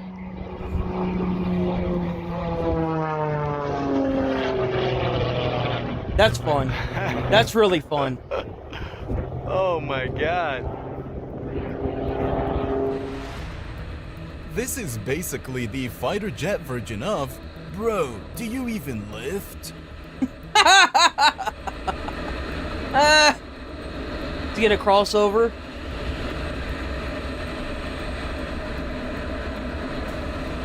I'm surprised he didn't cross over. Fun fact, Princess Juliana Airport in St. Martin is world famous for its beachside landings, where planes approach just 30 to 60 feet above the sand. Oh, bro, I could not. I could not. Oh, absolutely not. Absolutely not. Hell to the absolute no. Absolutely not. You know how noisy that must be? How that, oh, hell no. Yo, that thing could be a quarter of an inch off and, like, take out half the people on that beach. No way in hell. That is just no.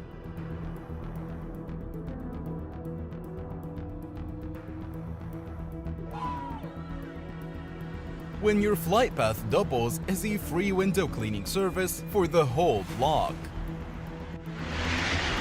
Oh my god, that is incredibly low. Ooh! Jesus, that's low. That's a cool one. Is he going to be even lower? I bet he's going to be even lower.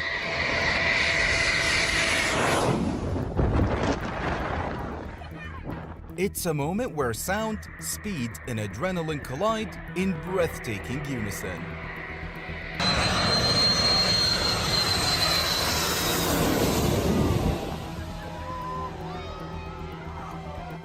The approach is so close that signs warn tourists about jet blast winds. Yet, it's still a bucket list spot for aviation fans. Only 21 B-2s were ever built, making these kinds of formation flights incredibly rare to witness. I bet. That's incredible.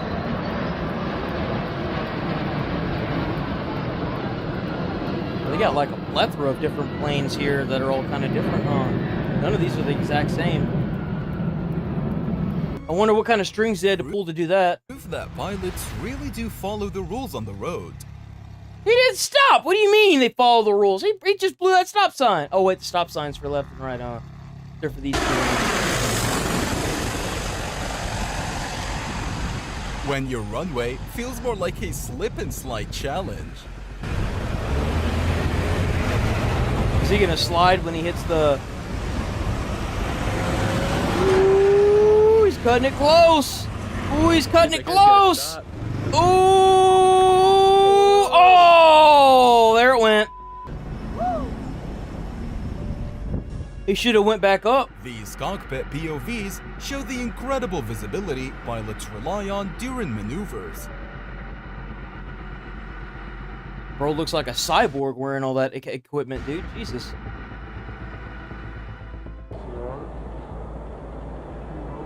Oh, that looks crazy. What's going on there? What? It looks like it's re-entering the atmosphere. Why does it look like the wings are on fire? It's pretty, though. The moment captures the thrill and unpredictability of sharing the skies. Left fuel pump. Oh! Oh! In a breathtaking display of control, the pilot brings the aircraft safely down where few would dare. Oh! Oh, he hit the car, though. He hit the car. The people on that runway didn't just feel the wind, they felt their life flash before their eyes. What in the heck are you doing? You don't see that plane over there, guy?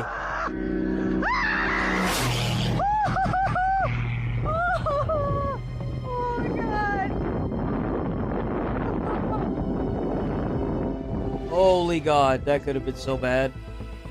Tourists often gather specifically for these landings, turning aviation into a beachside show. That is, I don't understand that. I didn't know this was a thing. I didn't know that people actually, that there are beaches where people can go and watch and be this close to a plane landing. That is spooky. I do not like that. Not one bit. Despite their size, cargo planes are engineered for precise low-level cargo planes are during planes. missions.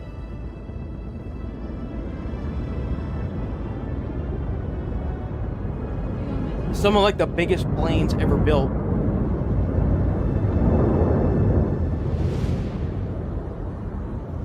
Ain't that a sight to see over the city?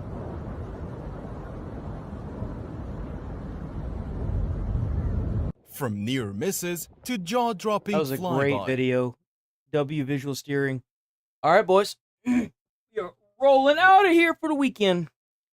Like I said, I'm probably going to take 4 videos total from this stream. And those are going to be y'all's content for the weekend because I'm about to take me an actual weekend. I am tired and there really hasn't been anything too crazy happening. Unless something really crazy happens, I will see y'all on Monday. Have a fantastic weekend. Stay safe out there. Don't do anything that's crazy. Don't advocate for death and violence. Be safe and friendly. Wish your neighbor well. May God bless. And I'm rolling out of here. Peace. Where is...